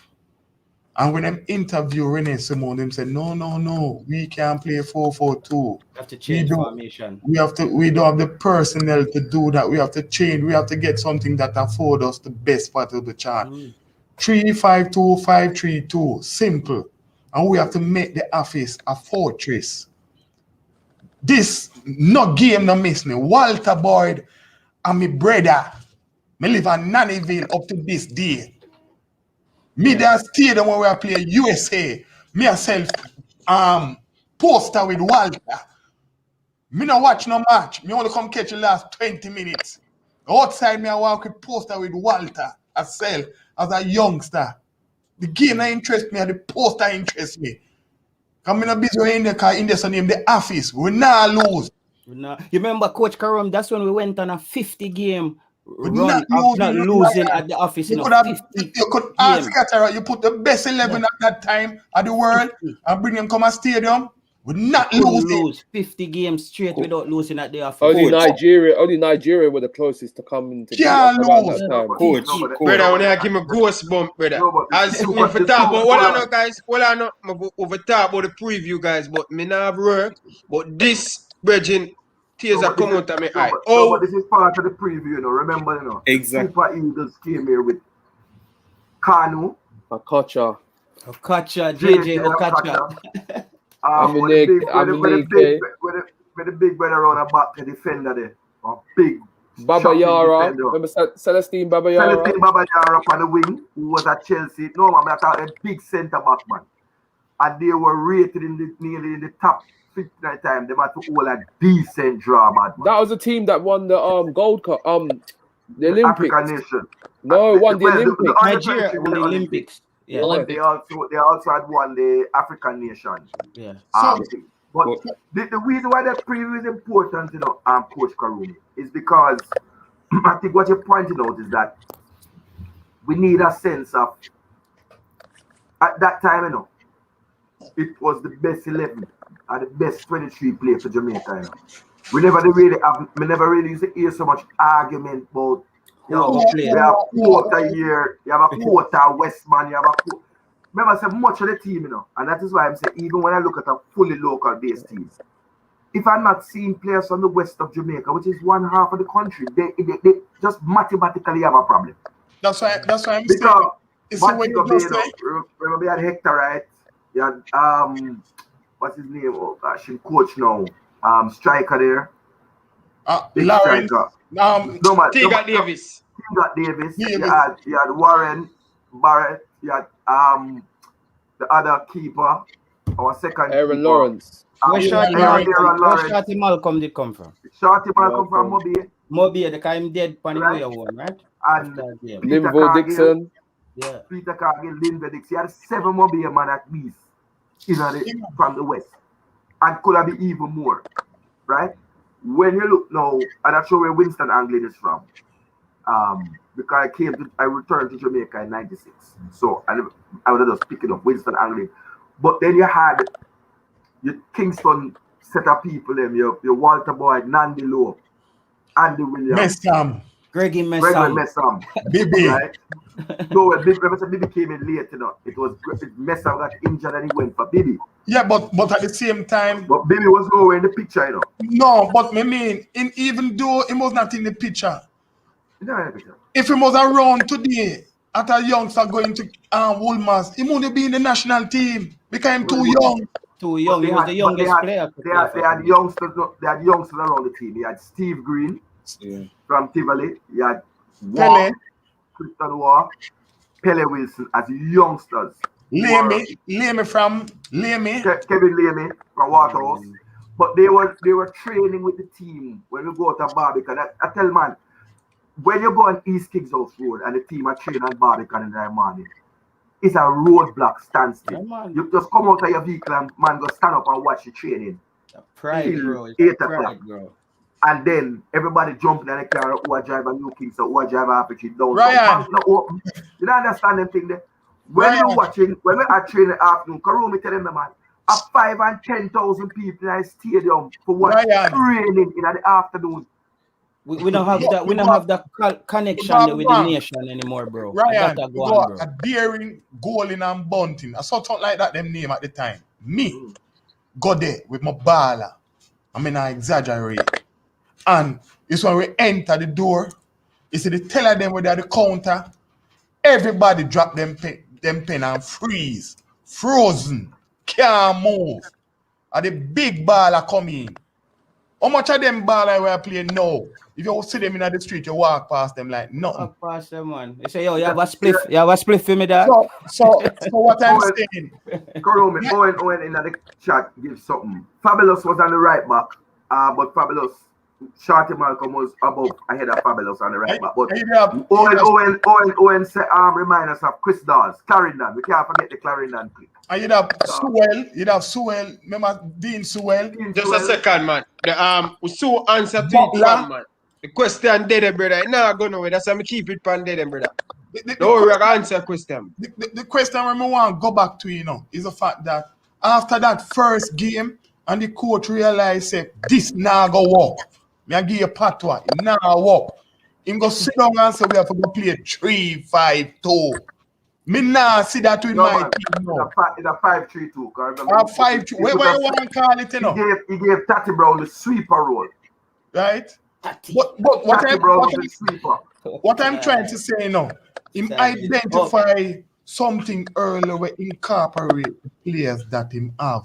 My present team right now, with the all over the place, I don't know what to do. I don't know how I want to play, where I want to play. The identity. I don't know if I want to. That's not true. That's not true, coach. Teach me. Like my understand. No man, teach me. Well, I know. Me hear the passion in your voice. No man, no passion enough. So a reality. Yeah, man. But may I get you? Me hear the passion. More you guide me now because you interrupt me. So yeah. No, cause me I go cut soon. So no, that's why more you tell me why. Yeah, that me I go too. So me I say me hear the question in the elders. No man, tell and the me 98. why. Give me the Hold on, let me get there. Right? And because we have this euphoria of what happened in 98 and it's all justified. We're not trying now to try to show that now upon the current teams in and when you used to see back then that now. The current coach was in that team. Yeah, but listen now. He was in that team and he was a creative midfielder and he had to want to pick creative midfielders. It's fine, but may I say to you? No, you're double standard. No, may I get you? Was a creative midfielder and don't know if I find a creative midfielder. Yeah, but may I get to you now? So you come and you say, you know how we play. Tell me how we play. And I am sure game after game, you see Tapa and Jamaica setting up the team in a defensive structure to hit people on the break. You never see Jamaica do that. No. It's not a style that you might like, but that's what we do. When you hit team on the counter, Absolutely not. Karumi, go ahead and then I go and comment, please. Absolutely not. When you hit team on the counter, there are certain things supposed to happen, What? It's the man that's supposed to play on the flank and the center forward supposed to indicate that when we win possession of the ball, we're going to break. All right. So let me give you the example. Just the other day we played against USA. The game was 0-0. We started Andre Gray in that game. Zine, we soak up some pressure in the early part, and then the man them hit it to Andre Gray. Gray hold up the ball and send through the right winger. I don't know who it was at the time. He was clear 1-on-1 with the keeper and him shot the shot wide. Right? That was a clear style of play of what we were doing. It happened again in the second half. That's how we got the goal. Gray hold up the ball, one through pass to Jamal Lowe, and he did the rest. Like, I don't get this thing why people are saying we don't have a style of play. That was an accident. It's not a play that we like, and it's not pretty, but it's what we do. That was an accident. Hold on. I think why they say that. So let me say it. Where you gone wrong here? I forgot to take some beat because you two elder football man there. So I know the game, but just know the fun thing. Yeah. And I'm going to tell you why you have to understand. If you don't understand 98, if you don't know your history, the roots, Marcus Garvey tell you. You don't know where you're coming from. You can't know where you're going. Gee, there's no counter-attacking team in the world that plays without a specialist central defensive midfielder. So if you don't have that, you cannot counter-attack. Because the task of the CDM is to restart the attack Diagonal. after winning the play. Yeah, you tell when we can talk, you know. He So is me to just listen. dictate the pace of the game. And the game cannot be slowed down because if you're going to counter-attack, you cannot give the other team so much time to get back behind and that. set itself in a defensive posture. May I use some big words? Yes. So you're done? You're done? So it can't be counter-attacking because Michael Hector, who plays the CDM role, plays slowly. And therefore, what you'd expect is attack. What he has to do then, because everybody's set up, he then has to play these long passes, which he has done accurately in this tournament, right? Yes. To release the forward. But that's not the way that all CDM thing. When Anthony did there at Chelsea, I know so Chelsea play, Michael Essien, John Obi Mikel, all those CDM were meant time. You release the midfielders, you release the ball wide when the man mentioned Baba Yaro. Chelsea always have good wingers. Graham Lasso from before then. So the job of the CDM, you know, the first job of him, you know, is to find the left or right flank. Exactly. Because so. then that opens out and spreads out. For you to hit on the counter. The thing. So Can I say one thing? So the example, the example when we give you, big boss, of Andre Gray dropping into the hole up the ball, control it in his chest. Obviously have the two wingers them a break now and then play it. That is not a form of counter attack for you. Can I just say something to that? When you say no, Jamaica, the see them alone can bring a start a counter attack. You know? Yeah. Me just say that. Counter attack is natural in football. When you turn over the ball, you counter the play that the next team just make. Different from playing it. Different from actually playing it. And you keep stating that Jamaica is soaking up pressure. Jamaica is not soaking up pressure. We're under pressure. You have to go back on back foot. You need to define these things. No, Dima, what I'm saying is no coach said, guys, we're going out there today to soak up pressure. That's not true. Coaches actually say that. What are you talking about? Yeah, but that's if you're planning to play off the back foot. Exactly. So what I mean, coaches say that. So you're saying Tapa's game is we go out there and let teams run over us and we soak up the pressure and do something natural, which is counter attack. Because when you get the ball in your defense, you have to move forward now. So it's the natural counter attack. So me not understand that style of play there. How you're explaining, you say him Gray take the ball in his chest, and that's Gray's natural style of play. Oh my god, that's how he plays. He holds up play. So all right, you know what? May have like 5 minutes. So let me ask everybody this. So Tapa just 5 minutes, about 5 minutes now. No, so Tapa then for you guys. Tapa just tell everybody put on the jersey and go play. That's what he does. That's his system. Put on the jersey and go play. He look like that. That's what he does. He look like that. So that don't make no sense. When you just talk because when you don't like the man and you don't like the way we play. No, Demon, I use a word, Demon. Don't use a word. Hold on, Demon. Hold on, brother. Everybody Demon plays, bro. Hold on, when I use a word, Demon. No, Demon. Man, if you actually look at the last 5 games in the last 18 months. All right, let's keep DJ talk. Hold on, just a second. Hold on, Sharon bless. Hold on, Jim. What's the discussion about? Hold on, gentlemen. I'm going to give DJ the mic, but I have to. If I bring up the comment, I'm gonna lose the super chat, and we have to answer to the super chat. You understand? So DJ, right, pick up what you say. Right. So what I'm trying to say is, see with Demo, I see where he's coming from, because with the last 5 games that we have seen, which has been the last 18 months, we have played in the counter-attacking style. The 2 games against Saudi Arabia, USA. We're trying to play. But we played in the counter-attacking style, though. And, all right, it's not looking good, but exactly. Was it the game against Serbia? It worked perfectly well. Exactly. The second game against Saudi, it worked perfectly. And then obviously the Japan game was just a mess from the get-go. And he didn't start green that game. Nah. But like again, we were saying before, we've not had enough games for us to have a chemistry that's going to work. Exactly. This is why I'm saying, like, in this competition that we're trying to win the Gold Cup, there was no preparation for it.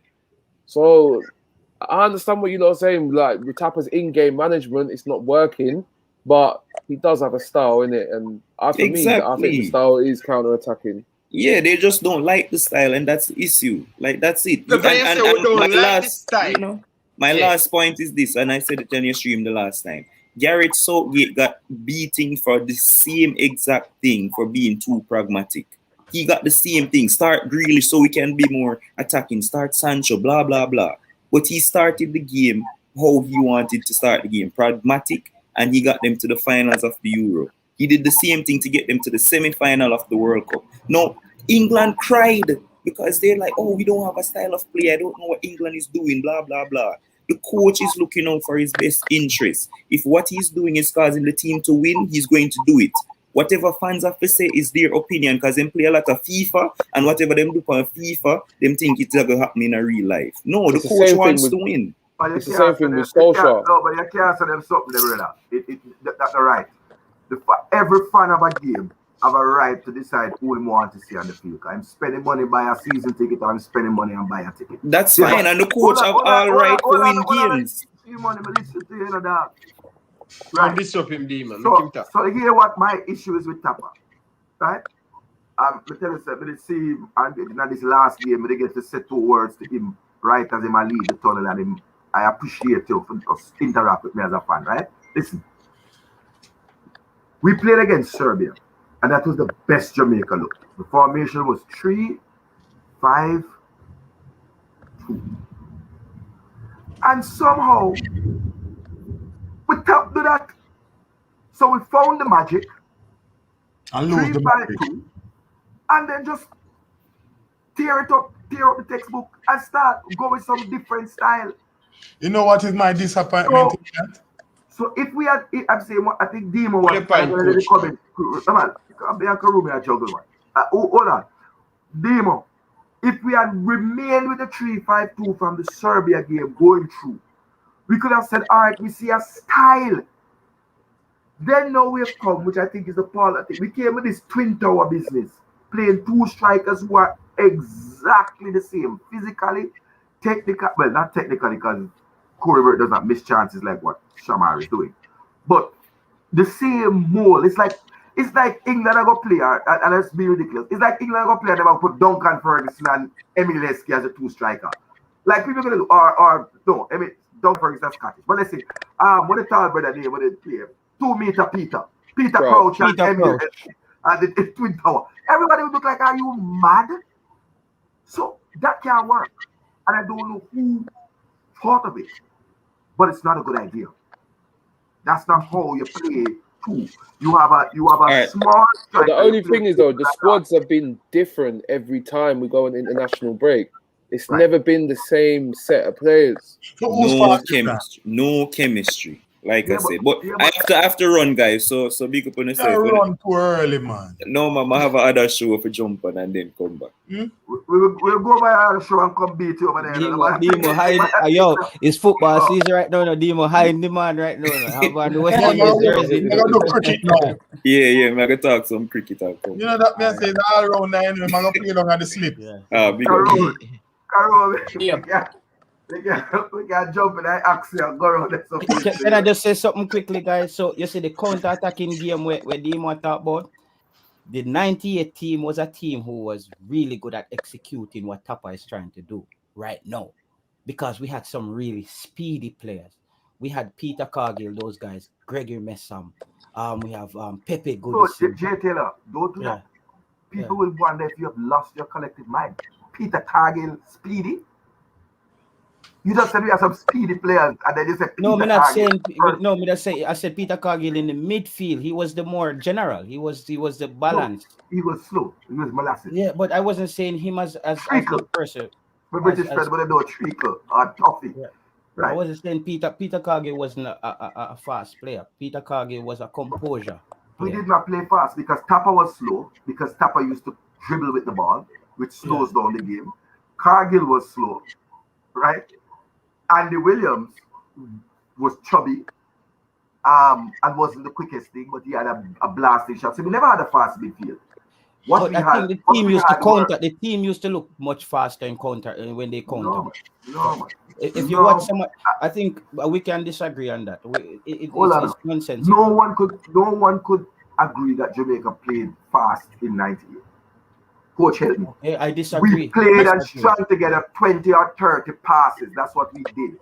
We slowed the game down I disagree. I disagree. That's just my opinion. I disagree. The 98 team was built an individual that suit the system perfectly, right? And go back to I'm going back to Cataract. We play Serbia, and I was going work the next morning, and I was wondering if I was to stay up or not. And when we play Serbia game, after that game, I get about hour and a half sleep. And is the longest hour and a half sleep feel like 8 hours sleep. And I feel proud after waking up. You know what? Make me wake up and feel proud. The fact that we play in such a way with a Nandilo in midfield that bring a bit of urgency, a bit of bite, a bit of guile. And you see the team looking like a team. And then, I'm not saying he's the best person to play there, I'm not telling you that, But after you do the interview, my question is this. Why you have to come out and say, boy, you're not playing back Cataract in there? You don't say that. Why you like what you see there, but at the same time, it's not his best position, but we're going to look at it further. But just to say, boy, you're not going back there. Then you come into Costa Rica game and you put him in midfield. Right. No, but that was Karome, I want to answer that. It was clear in the game that Lowe, I didn't think Lowe had a good game as a CDM. As somebody who loved the defensive part of football, I thought he did a job. He was all over he was drawn out of position. He was all over the park, and he was not that calming influence. Yes, he made a couple of good plays. The one we released, Gray, good pass. But remember, a game is 90 minutes, So if it's 90 minutes, and let's say we control the ball for 50% of the time, which is 45 minutes, and I can only talk about 2-3 things where you do. But a lot of the time is because Serbia was playing at a pace which allowed him to be there. Yep. Let me jump off of that. Let me go to Kevin Stewart, who is about the same level as Anthony Grant, as a CBA. Those guys, what they are able to do is tackle and restart the game quickly. Low tackles like a centre back. Low goes to the ground. He goes to the ground to win the ball. But then he can't get back up to restart it in the way that a traditional central midfielder. That's why the question I want to ask you is not today, yesterday, last year, the year before, we've been asking to look for a particular type of player. It's not a gene, in hard to find, CDM never hard to find though, but Jamaica has enough CDM to choose from. That's what I'm saying. We shouldn't be going into a World Cup qualifying. Coach Karome, can you answer this question for me? In 6 weeks' time, and we're still in a dilemma where we're going to fill that position. Make a move from that. More ask you a question. Didn't the 98 team attack much quicker than this current team that we have right now? No. We attacked down the flank with the wing back, but in terms of wing backs were quicker in terms of Bibi, Messam, Shorty Malcolm, right? Fabian Davis. They were all fast. Okay. But the middle of the park was slow. In terms of just one more second, Karube. When we got pace in the middle was when Paul Hall and Fitzroy Simpson were brought into the side. And that was No, that's why I'm saying after we finish the first phase of the World Cup, it was 2 phases, qualification, I remember the coach come out and say, I need something else. I need something else to get us over to the neck, over the hump. And he never went and go for everybody, He could have gone for everybody, He identified that he need people that can carry him over the hill, right?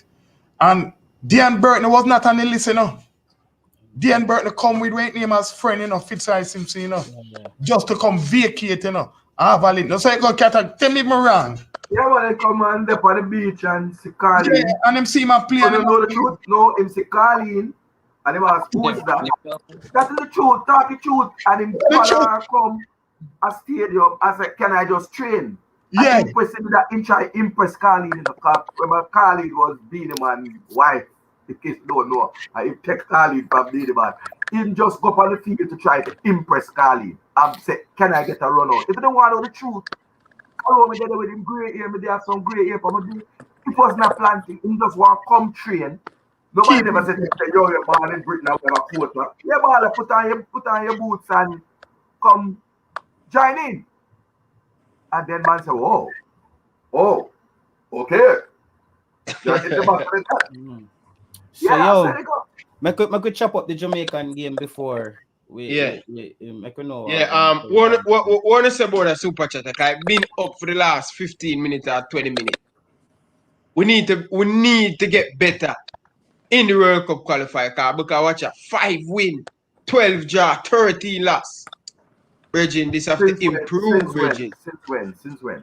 Do you know what though? I do think we play a lot better football from that 98 team because the 98 team was quite lucky as well, man. A lot of the goals that you look back and scored was. It's a football. We were quite lucky in time. It's a football. Man. But you have to get a bit of luck in it to get through. So all right, it's a sports on a whole. You create your love by being positive, right? And if you're being negative, you cannot create no love. And we've been positive in that period. I'm telling you, for me personally, as a youngster growing up at that time, if you did ask me before we even play Mexico, now the last game, me I tell you, me I go World Cup. Okay, everything I lead to World Cup. Our walk, our move, everything. You feel the energy, you feel the vibes, and it starts with planning, proper planning. This present team that we have, there's a disconnect between the general public and the team and the coach itself. My coach is not a coach that I can stay in the street and go to him. My personality is one of stiffness. I'm telling you, maybe I get chastised, but I'm telling you, you can be a national coach and be a stiff neck. You have to be open because you are the father for the football. Yeah. You in charge of our football. And one of the things they need to understand, he is accountable to us. Yeah. Locally and the money where they are foreign at the diaspora. He's not accountable to JFF. We.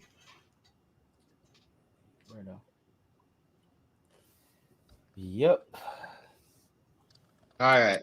All right. Boy, Coach Karumi. So Coach Karumi, I want to bring it into here because some people have said, listen, the match that happened Sunday, the ancestors have to come out by grave, Shanti, Malcolm, and cheer and everything. So when a man talk about these things, we are dig up the ancestors for one of my friend from America.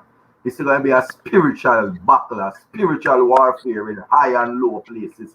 Because me now come out and Gold Cup. Me not have it skill to match you right now, but they are dig deep and a beat Kete jump. Right? So you will have a full stadium in Dallas of American supporters. And if you need money run right, if me can hitchhike or fly. Yeah, take a grey on. No, I'm not take the grey on, man. I hitchhike a flight, man.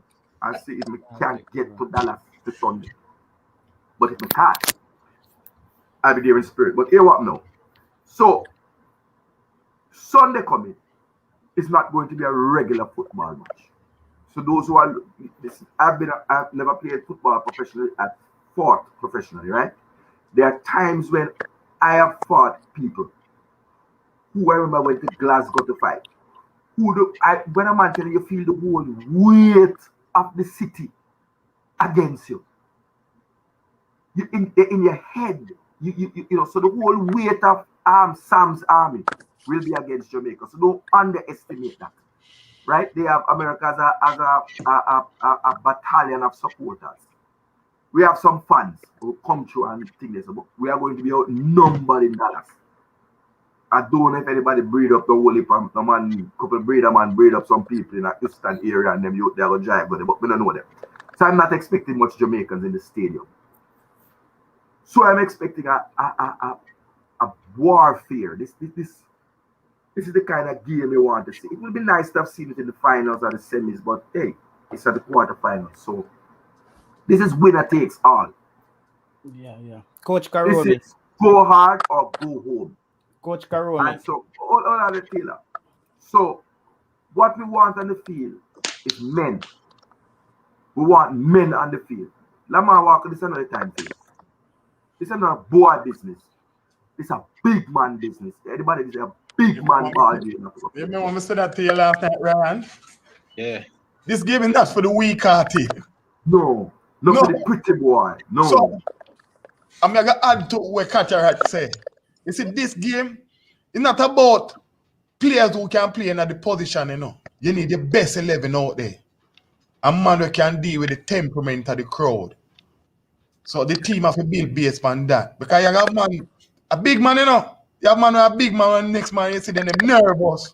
They don't even want to eat no breakfast. So you know you can't play him, you know. So I see no time. Coach Karome, as I said, when you used to be in the chat, as I said, this is probably why we connect so much, because people might see me on the thing and then probably think I'm 5 years old. Like, I was a child, I was a kid who loved football when Jamaica qualified. And then they really understand where the passion come from. I mean, I try to explain them, we don't have that today. There's no connection with the team.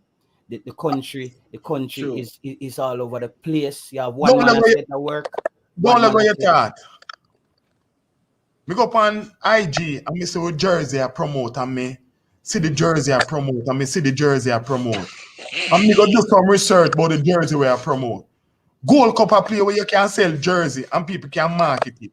We only can get the jersey in a September Cup. I need to go home. Yeah. So, Coach You understand, Cataract?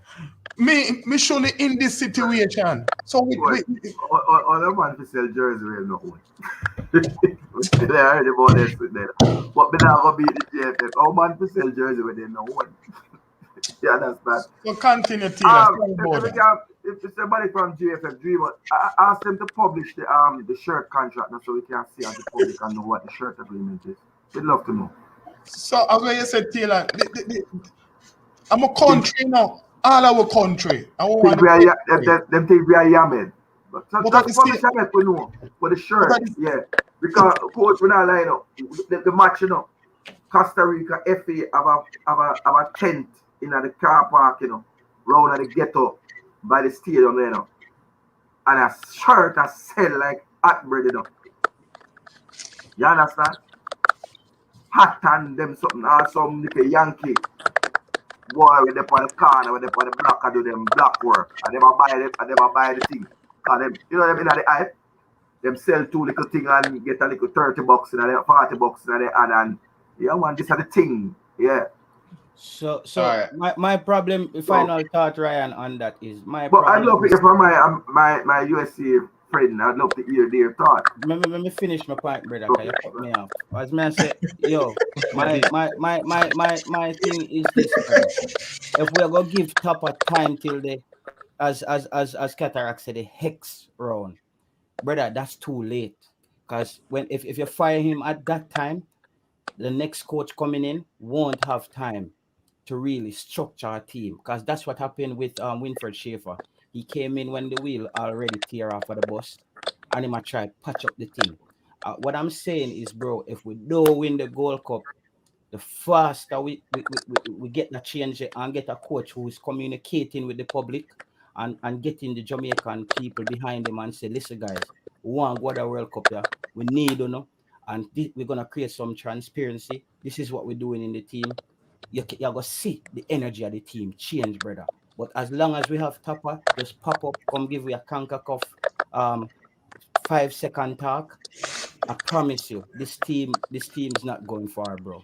But the thing is, though, can we trust the JFF to make that decision?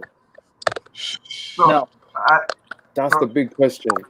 I elected my US friend, but I just want to say, Sharon Bliss, I don't breed who want the man them for breed. Bulkowski soup. I gave who wanted to say, they need cornmeal porridge and dumplings. But maybe hear from the other side now. I give up. May I make him hear? Cataract. To big up yourself. You don't want to cataract. No, talk. Sorry, my bad. I hear a program. Yeah, no. I want to give our bridge in attack. Can be nice and way off to say. And then sorry about that. Ryan, you have something to listen to get to the game. Ryan, you're not hearing us, Ryan? Oh, I hear you. I was reading this comment. Oh. You have nothing to say? Because we don't want to make it feel like you lost out of the thing, you know. Hey, I didn't know that we were talking about the US game. I thought we were talking about 1998. Okay. Yeah, man, we're gonna jump in the game, but you don't want to give the viewers a little 98 because this was strange to me. I didn't know all of these things about church key outside of the stadium and all of these inside. Things. It was nice to learn. Inside the stadium. Yeah, but it's early. Hold on, remember say it's going to burn you, you know. You're not going to feel comfortable in the car. Remember say we come in your yard in Washington, you know, and run out Sam's army out and cheer them. And put you somebody has scratched something. I don't know. Yeah, that's what I said. Everybody mute up. Coach, last thing we say, I'm going to bring back my Sam's army brethren. But we have to tell you, you're not going to feel comfortable. DJ and all the man. Remember, Jamaicans come in the stadium, you know, we make Sam's army start sit behind the goal, you know. Because we run them out of every cheer, you know. And run them and pen them up in behind the goal. Because Jamaica was the majority there. And it was a criminal call. The referee was trying to get a green card. That's why he didn't give a red card. And give us the penalty that we deserved to win that match. But we drew. And then we beat you in the stadium. In the office. It's a good year, 98, like good wine. So 2021, talk to me, because new wine I build now. So talk to us about 2021. Well, for me, I think this US game is going to be a very close one. I think that the way Jamaica's been playing, U.S. has a better tactic system. Berhalter will out-tactic Tapa for sure unless they play the same lineup that they tried to play against Costa Rica. Tapa is going to go back to what he knows best, though, and that's what makes me afraid for Jamaica. I don't think if he goes back to what he knows, I don't think Jamaica beats the USA in this game. If he tries to play that lineup they put out against Costa Rica, with a team that actually could be fast, in a situation there won't be a rain delay, in a situation that would be more conducive for that team, they probably could win. But that's more of a Paul Hall team. I guess the Costa Rica game was to experiment in that situation. But Tapa's going to go back to what he knows best against the USA, and I think Berhalter has the better tactics against that team. So U.S. would go through slightly with a C team, but Jamaica, with the situation that Tapa wants, with the 11 that he wants, with his tactics, I don't think they beat the U.S. That's my feeling. I can go next? Yes.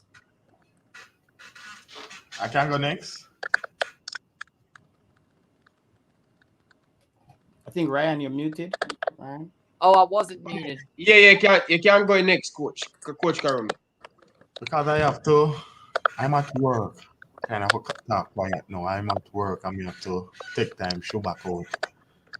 I kind of going against the grain.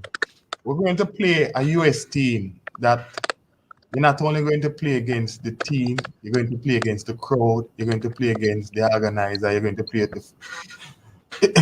referee, the fourth official, the organizing committee, and the title sponsor.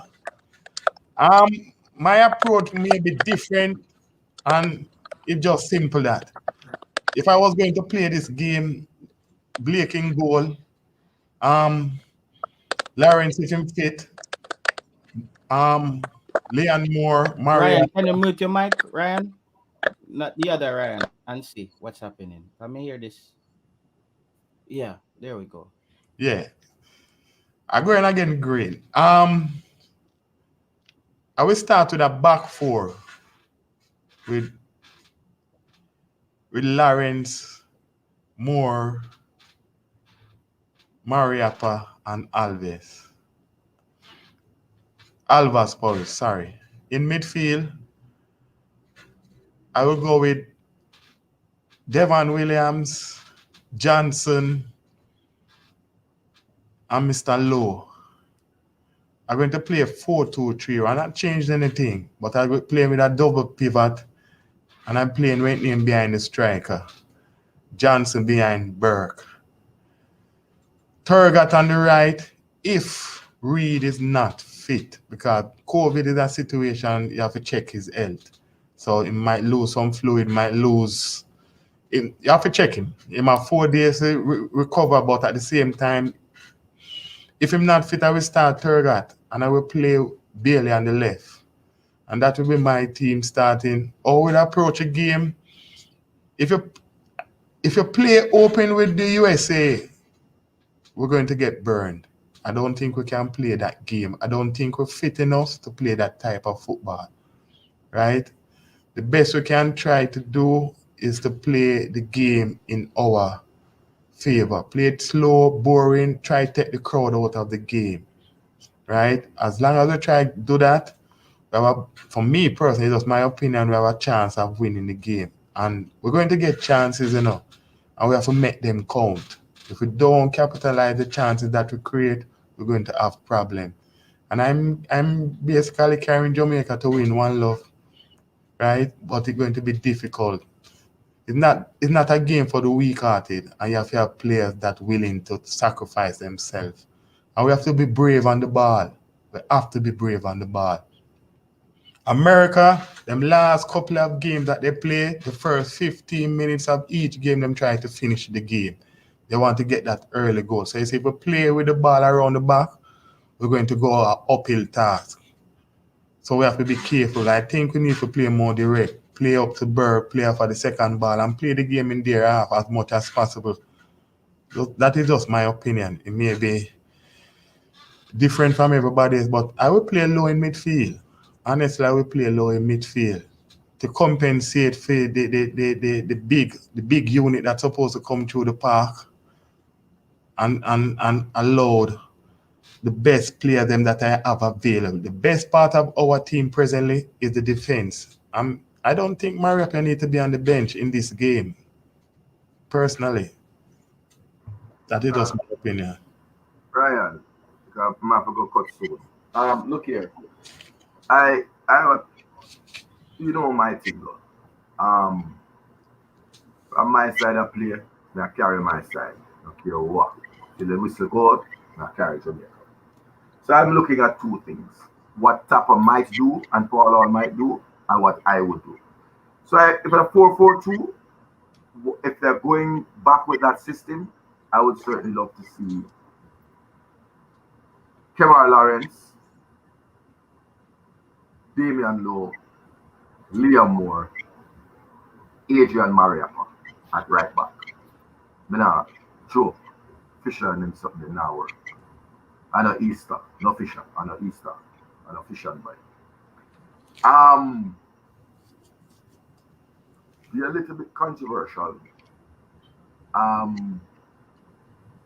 I would put, if he is fit, Bobby Reed on the left wing and Liam Bailey on the right. And I would play with Daniel Johnson in the center of the park, right? And either Hector or Speedy. But I would give Speedy the nod right now. But depending on the size of the unit, might be Hector, right?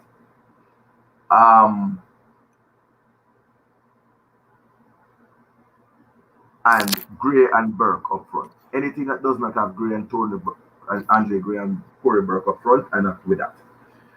On my, if I was doing it, I'd play 3 at the back. I would go with Gray, Low, Mariappa, push Taxi into the left midfield,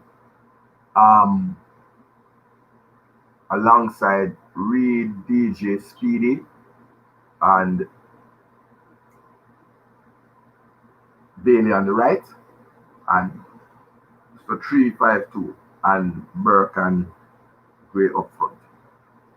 And then there'll be roles for other people to come in based on how the game is going, but that's just how we see it.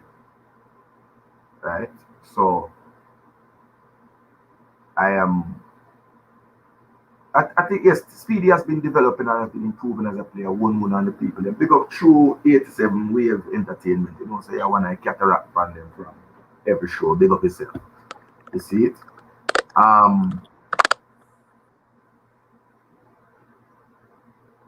Is a spiritual warfare in high and low places, brother. No, there's Ian Campbell, there can be no ringing of no bell in this part of it. No bell. Firstly, because the US players fear Kemar Lawrence. Because you have to go in that. The US, I think, fears Kemar Lawrence, they fear Liam Bailey, right? Because they know them well. So you have to have them there. So I think they also fear Corey Burke because of what he's been doing for the Philadelphia Union. Yeah. And so I think those 3 would pick themselves. I do think Speedy deserve a chance, but I never like how Speedy play with DJ. I might want to see how Speedy play with Hector, if you ask me, and then push DJ up into attacking midfield role, which he's more accustomed to. But there's a lot of question marks. I saw a picture. Ryan, look a bit. I saw a picture with Casey Palmer there. Has he been drafted into the side? I saw Casey Palmer in Dallas. Has he been brought into the side? JFF talk to, you know. I don't know what I want. Come and see so people mute the mic and just hearing something. So you leaving, coach? You leaving, coach? Maybe it's my mic. You're mute, coach. Wait till the big man finish. Me can't believe on the big man speak. Yeah. And John Doe, I tell you straight up, bad man. Ryan asked me to be here for this, but the side no good. Jonathan not ready for my side yet. I tell you that if you buck in any way like this, you know, steamroll you or steam you like Callaloo. Don't try with. Don't try with. Because I think the players might be feeling a little bad because they played well and lost. And so I think somebody going to be at the end of a hiding from Jamaica. And when you put 11 chances in, you will be expecting to get a 3-goal result. And so some team is going to get a hiding, and hopefully it's the USA in the quarterfinals. That's how I see it. We're here for the Monday. Over to you, DJ. You want to say something, Ryan? Say something, Ryan, and then DJ take it over. I was just gonna ask, is Kamar fit? Because I thought he was hurt in the last game. I think he's fit. No, there wasn't much talk. I'm not sure if he's fit enough, sir. I'm not sure. Because if he is fit, he should play. But I don't know if he's like going to play or if he's going to be on the bench. All right, take it over, DJ. I haven't heard much news saying either about Kamar. So before him start, I want to say, boy, me have to make a run out. Cataract, big up yourself. You're the headline of the thing. Glad to meet you. Right? Everybody, I enjoy the moment. Bless up, Caroline. Only man can stay the whole night. Ryan, since me and Karobi that juggle the sound, we have a leave same time when Karobi and leave. The next sort of sound, they want to go and do this. Alright. Big up the Alright, fans, them. Yeah, we are fair. respect. Yeah, enough respect. Yeah. So me still like you set up a team. You set up a team, Taylor. He's on mute. All right, let me do my team anyway. So my team, yeah, I'm gonna go with 3 at the back. I'm gonna have Max, Moore, and Low. But you see, with the 3 at the back thing, it can interchange to a 4-3-3. So you can move Low into a CDM position, and he can be the deep line playmaker. But so the back 3 I've got is Moore, Low, Mariappa, and then the fullbacks I've got Taxi for left back. And you see Fisher, yeah, I'd give Fisher a talking to, innit? Because my man's got a discipline problem. His first half, he was good, but the second half, you see with that goal, bro, all you got to do is stand my man up, take him to the bar line, and just try and close him out for a goal kick or a corner. Instead, he just lost his head for a minute. And then from the rest of that game, he was erratic. I don't want him doing that. If he can give me the first half, I'd have him playing fullback. And then I'd have a midfield pivot of Johnson and Williams. And then I'll go for a 3 up front. I'd have Reed on the right, Bailey on the left, and Gray up top. But the only thing is with Gray, yeah, on the ball, he's not bad. He can bring people in. He can bring people in, and he can work with what he's got. But he's not a natural goal scorer. He's not had a double figure season for about 5-6 years now. So for me, like, it's unpopular per opinion right now, but our best goal scorer in this team as a striker is definitely Shamar Nicholson. But at the moment, everything about his game is just not right. There's no link up with him, and with Reed, you're gonna get more of a link up. But I think with Shamar, he puts himself in positions where he can score. With Reed, I'm great. I'm not sure about that. I mean, his off the ball work from the press from the front, it was shocking the other night, man. He just didn't give us no movement. I don't know if he's put on weight or anything, or he's carrying the knock. I don't know what's going on. But with the strikers we got at the moment, man, when it comes to World Cup qualifiers, if Antonio is fit, none of them are starting ahead of him right now. But for this Gold Cup team on Sunday, it's got to be Gray that starts, because he's the only one that I think that can work with Reed and Bailey off the wings, and then obviously bringing Johnson and Williams into play. But yeah, that's my team. It's going to be a 3-5-2, and then it can change into a 4-3-3 interlink when we're attacking. Perfect. But guys, I just post Ryan in the Ryan link. Make sure you guys click on that link and subscribe to Ryan. Very good analyst when it comes on to CONCACAF, one of the best in the region. So make sure you guys go and check him out. Please, may I beg you guys, let's get him to 1,000 subscribers. Almost there. Just put him over the finishing, guys. We have 990 people, guys. Just go and hit that link, and it just bring your right team channel and subscribe to it. Yeah. Yeah, but what you guys think about this comment before Taylor? Come on, me see you bring up a team, Taylor. So what do you guys think about this? Under 7 who feel under 17, under 23. What do you guys think about this? Ryan? I do think there needs to be a youth league in Jamaica. I do think there needs to be better youth development. The JFF does need to put money into it. I do not think that they have put much money into it over recent times. I think most of their hopes have gone to the players with dual nationalities, and I don't think that helps because, again, the U23s were not in Olympic qualifying this past spring. So for me, I think that Jamaica does need a youth league to help create these younger players into better players and hopefully give them a better situation into the national team. And they do need to try to build up these players instead of just hoping for dual nationals, because at some point that could fall apart. At some point that could be a bad situation. So for me, I think they do need a youth league, and they do need more domestic growth of players. Get back to the golden age of those players, because there's no Jamaican team in the CONCACAF League upcoming in August. There isn't one. There was no Jamaican teams in the Caribbean Club Championship, which is probably a part of it was COVID situations.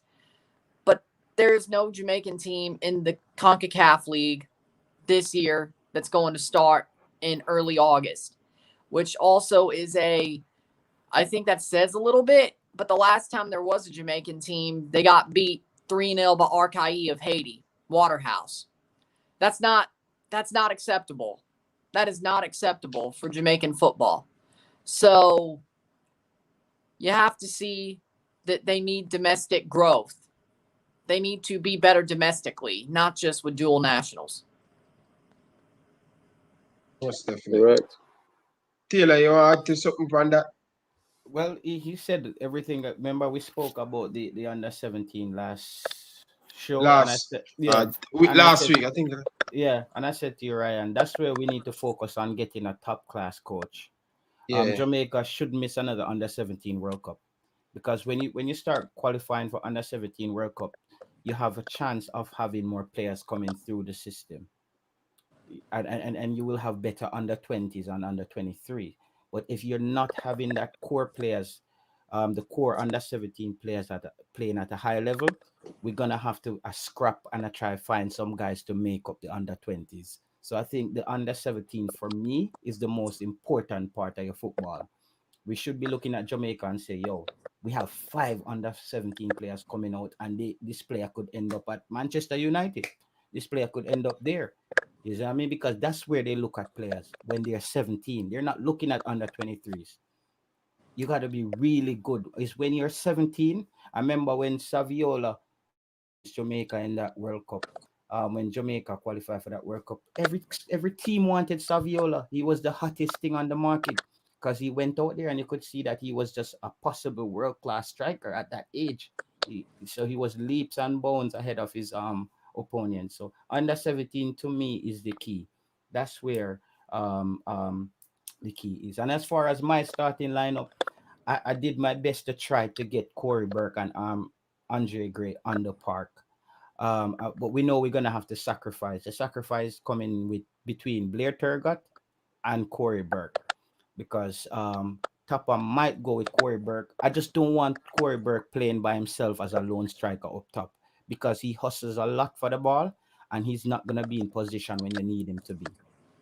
So that's my problem. I think Andre Gray, because he's slower, he tends to know more about where his position is, because he's not that fast. So he's always thinking about positioning. So I would keep Andre Gray up top on the last defender, have Corey Burke working in front of him, have Bobby Reed and why I have a matter of fact, I want to put Daniel Johnson. Well, I can't do it on the screen. I would put Daniel Johnson or him and Devon Williams interchange. If Alvas Powell is gonna start though, I will have to start Michael Hector, because Alvas Powell cheats up a lot.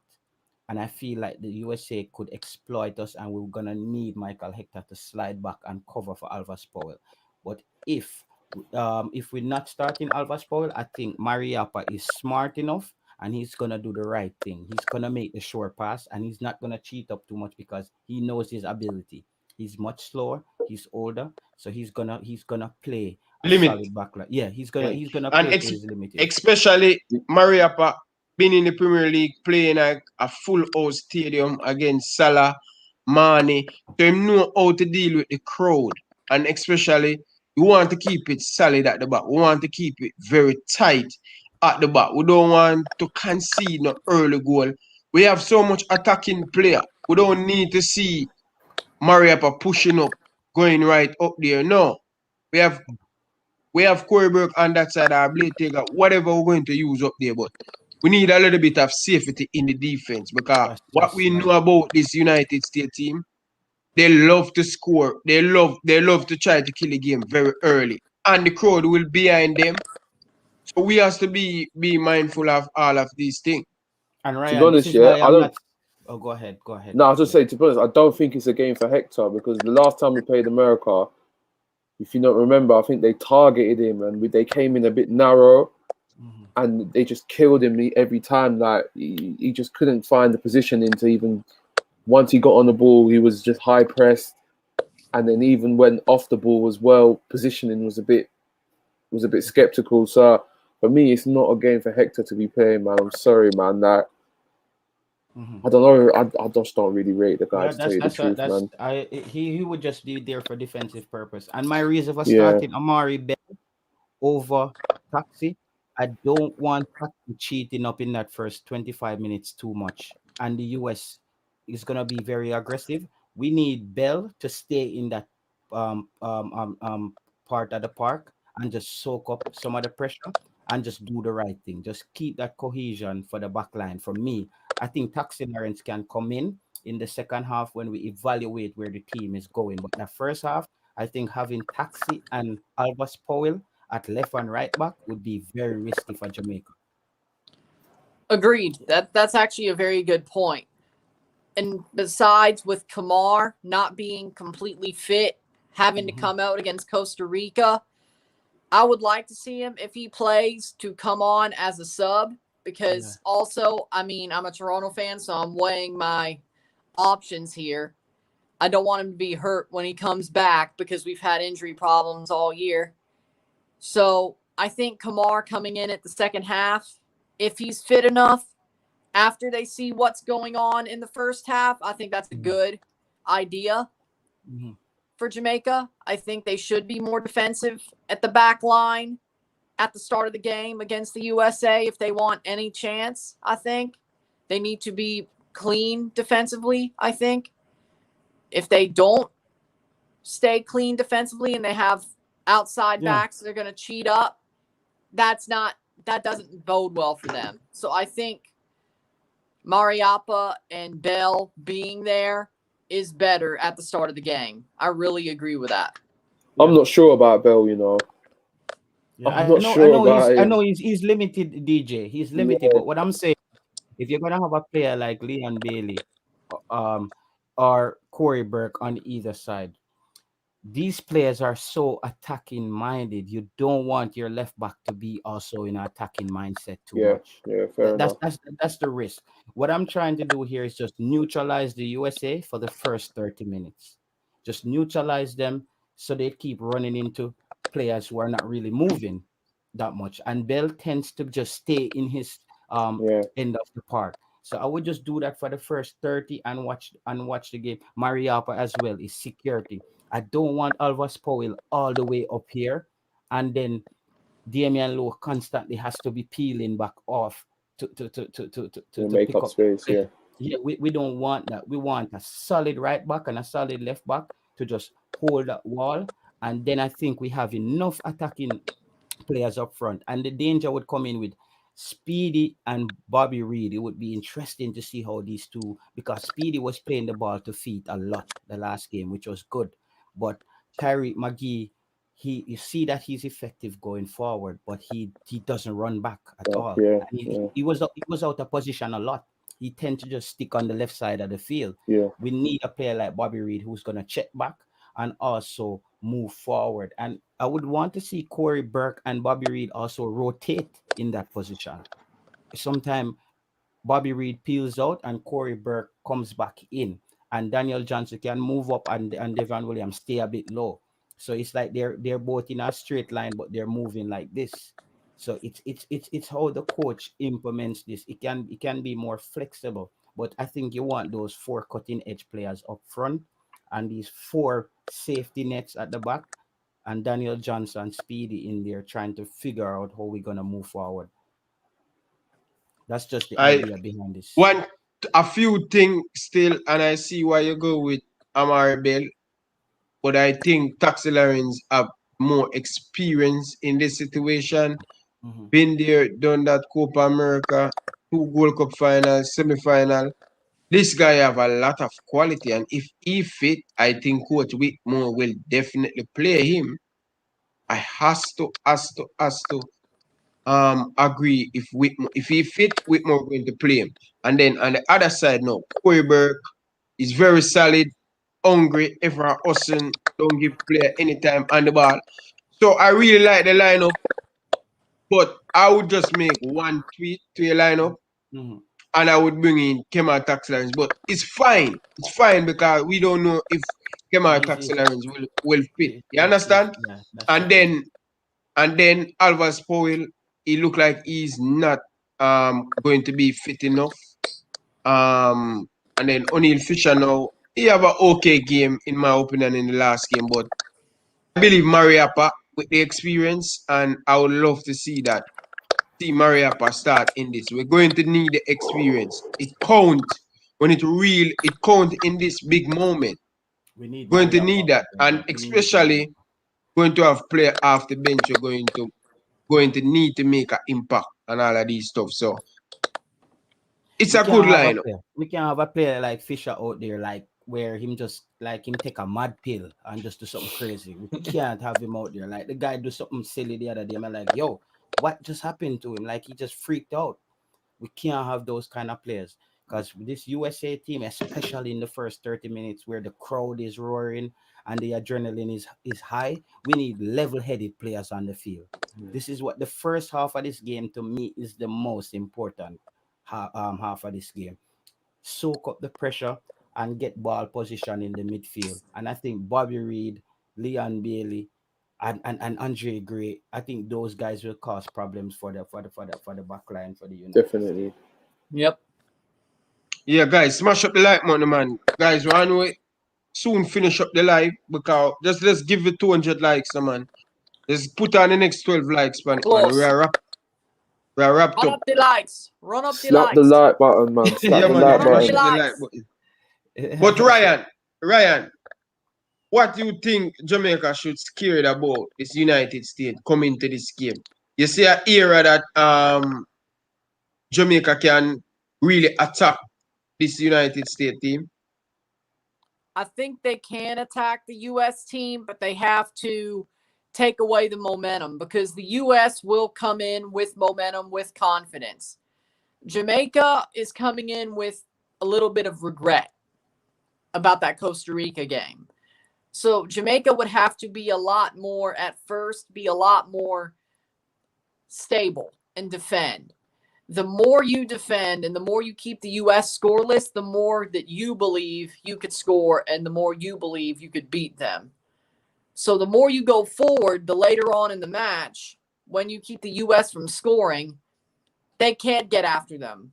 But they have to keep them at bay for about 55, 60 minutes before they could really attack, I think, when it comes to it.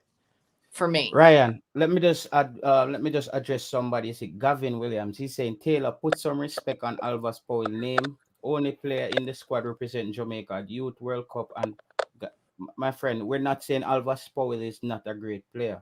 And there's a lot of Jamaicans who were in that team who's not a part of the team right now.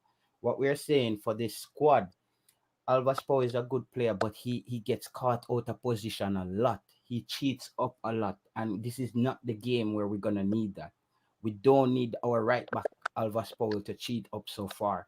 We just need people around there to just keep that line, so we can just settle the United States team, settle the crowd, and control the game. And then you can make the changes. But if you have players like Alvarez Powell at right back and Kemar Lawrence just attacking, and we don't get the goal early on, we might be down by 2 goals by first half. And that's where we don't want.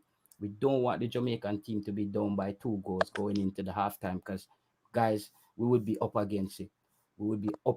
So you want to at least give yourself a chance going into the first half.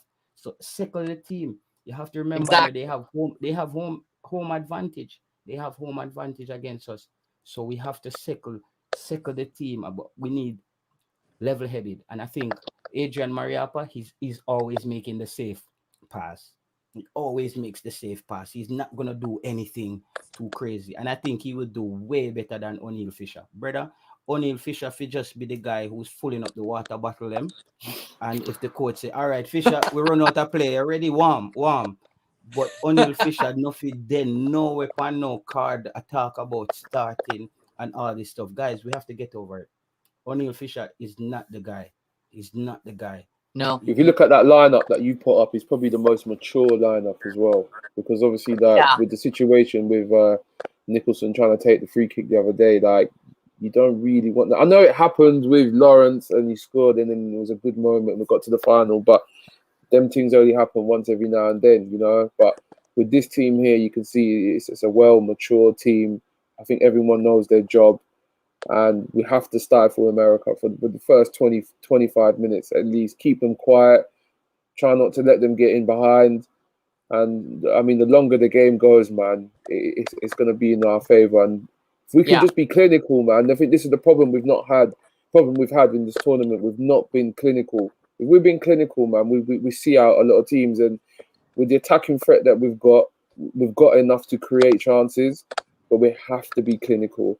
And this is where I worry about the likes of Andre Gray, because he's just not a natural goal scorer.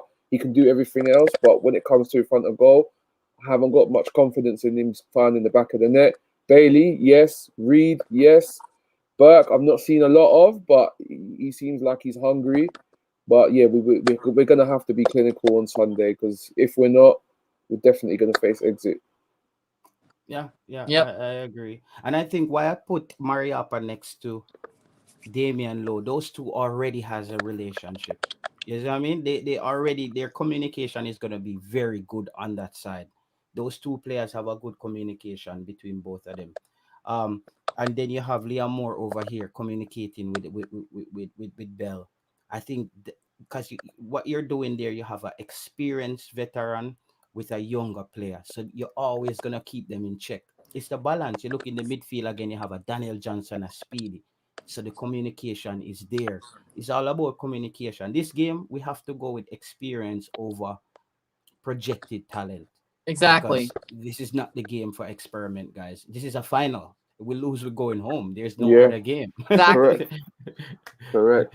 Yeah, there's no other game. So it was good. It was good, man. So let's keep our fingers crossed. We're 4 days away from the game. Friday, Saturday, Sunday, 3. Well, I'm watching the game Monday here, so. Oh yeah, Monday you're in Denmark. Actually, what time is kickoff? 3 o'clock for us. So it's 2 2 o'clock. for you. 2 for me, yeah. God, man, it was hard the other night, you know, 2:30. That was Do you know how hard vexed for I me. was, man? Do you know how vexed I was? That was hard for me. Hey, I'm just glad the game got played. Because the Olympics, like the Olympic football, dude, no. Oh, yeah, the Olympic football for you is crazy. For me, I think it's like 8, 9 in the morning. No, actually, the Japan game, the Japan-Canada game was like 5 o'clock. The Mexico game was like 3.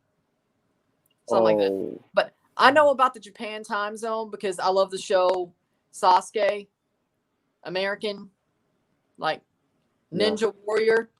Oh, okay, yeah. I don't like calling it the American title. I hate that. Yeah, it's kind of like Japan for like 4 years. So what's it called? Something Castle. Takeshi's Castle. Takeshi's Castle. Yeah, remember that used to come on. Actually, the guy who started Sasuke started that. So. Oh, okay, yeah. So same similar. Related. So. That's all related. But DJ, we can't believe you actually wanted to start Fisher. O'Neal Fisher. What motivated you, bro? To start Fisher? Yeah, you said that. Do you know what? His first 45, he was good, innit? And I really like how, you know, he was overlapping and he looked energetic. And that's what we missed throughout the last few games. And I don't know, it was just up until that moment, man, when he just lost his head with conceding that first goal. If he can give us the same performance he gave us for the first 45 minutes, yes, I would start him. But if because he's so erratic at times and he looks like he's ill-disciplined, I'm not sure, bruv, man, innit? That's why you'd have to give him a serious talking to, innit? But if not, the thing is, though, I like Maps, but I don't know at right back, man. I mean, it depends what winger he's going to be facing against. I haven't watched a lot of this. He played right back, but he played right. Mariappa played right back for Jamaica. See, I was going to have him in a 3 with Moore and Lowe, and then obviously you have Fisher as the right wing back. Brother, you Or still Powell. gone Fisher. You gone Fisher again, DJ. Fisher Brother, or Powell, man. But the thing Yo. is, the pair of them ain't been fantastic, to tell you the truth. So I gave Fisher a 8 in that first half, out of 10. I think he had an amazing first half. brilliant.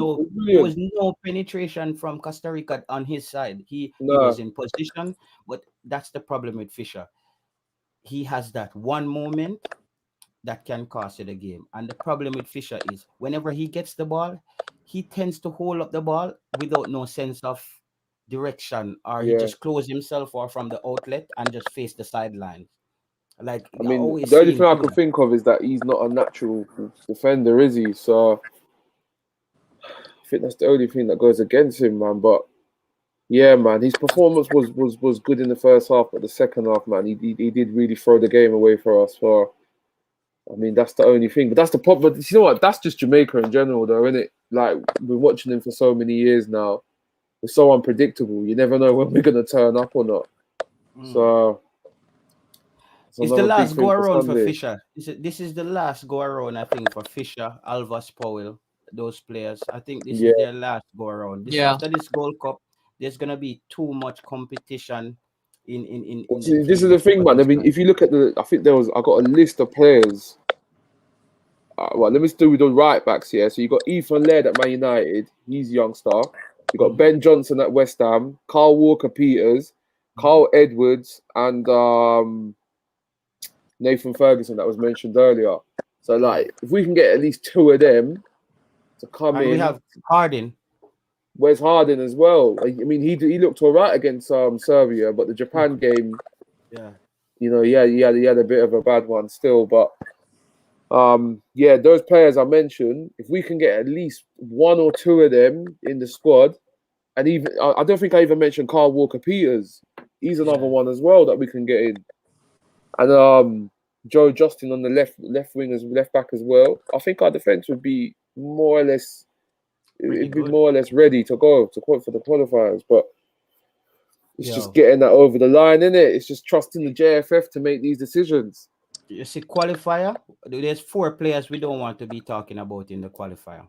We don't want to be having debates about Michael Hector, Speedy Williams, O'Neill Fisher, and Alvas Powell. Those 4 players, there's no need for Jamaica to be we just need some quality players in those positions. And because it's that's it, bro. We shouldn't be on YouTube talking about a USL player, a player on the bench for Philadelphia Union. Talking about 2 USL players. So it's like, I hope Michael Hector. Jace Nelson say, if I see Tapa picking this team, brother, I wish I could tell you what Tapa had for. If it was up to me, man, I'd have every player that plays around Europe in my team. Literally, I mean, you're playing in the strongest league against the strongest opponents week in, week out. You're getting like the real training. You're going through the drills. It makes sense to have all the European-based players. I mean, and as well, they can all kind of link up with each other as well, and have more of a team bond. Especially instead of having one person all the way in America to England. It's just the communication is just not going to be there. Yeah, we're not gonna have somebody say, if I see Tapa picking this team, brother, when have we ever know what Tapa is gonna do? That's it. Never. Like, guys, Tapa might just have Andre Blake up front with O'Neill Fisher starting, so we don't know. You never know, bro. That's just where the thing there right now. So I mean, this is just what we're hoping. I'm hoping this is the team I see out there. But Tapa, brother, I think Tapa showed us that he not really depend on where everybody. To be honest, if it's Tapa, I reckon it's going to be the same team that started the first game. Yeah. Against Suriname. So we're going to have Shamar starting, Bailey on the right, Turgot on the left, and Reed through the middle, and then we might Johnson see Shamar Nichols Hector. knocked up. We might see Shamar Nichols knocked up as well. See Shamar, man. The team with Shamar, he's getting the chances, isn't it? He's just not finishing his dinner right now. If he finishes, he's top scorer in this competition. No question of doubt. DJ, you link me to the on Instagram and you say, yo, Ryan, say, you don't love all the people that go so hard for Shamar. And more you see the voice note there, and I love for you explain everything what you say. Try remember everything what you say in that voice note there. Listen. See, we Reed, yeah. Reed is a good striker, but he don't score goals. He can do everything else. He can do the link-up play and everything, but he don't score goals. And he's not getting himself in the right positions to score goals. A lot of his chances were the first chance he had was like a scrappy chance. The second chance, he was imbalanced. And then the third chance, he should have put it away, hit the crossbar. All right, with Shamar, yeah, I know he's got 1 goal in the competition, but the both games that he did play, he is getting chances. He even came on the other day and still made the chance within the 5 minutes that he was on. So for me, like, Shamar is probably the best goal scorer that we've got in this team. But if you want like the link-up play, it's probably Great Gray's probably the best striker that we've got. Shamar is the Jamaican Ciro Immobile. Remember, Ciro Immobile scored 2 goals in the Euros before he went quiet. Yeah.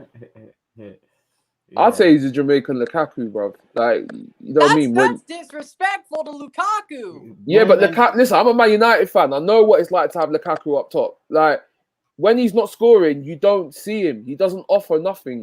That's Shamar. But when he's scoring, he scores in abundance. And I think that's you know, the next thing to guys, more on the guys pay attention.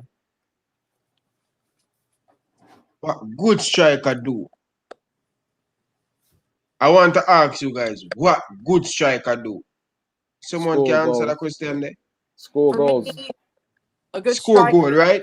Ryan. 4 goals, holds up play, can move the ball to the wingers, can set up, even assist sometimes. Yeah. They're wingers or they're overlapping runs. I understand. They could do a lot more than just get on the ball and take a shot. They should be able to hold up play, make runs, make assists if they have to, score goals, Ryan, do all that. Yeah.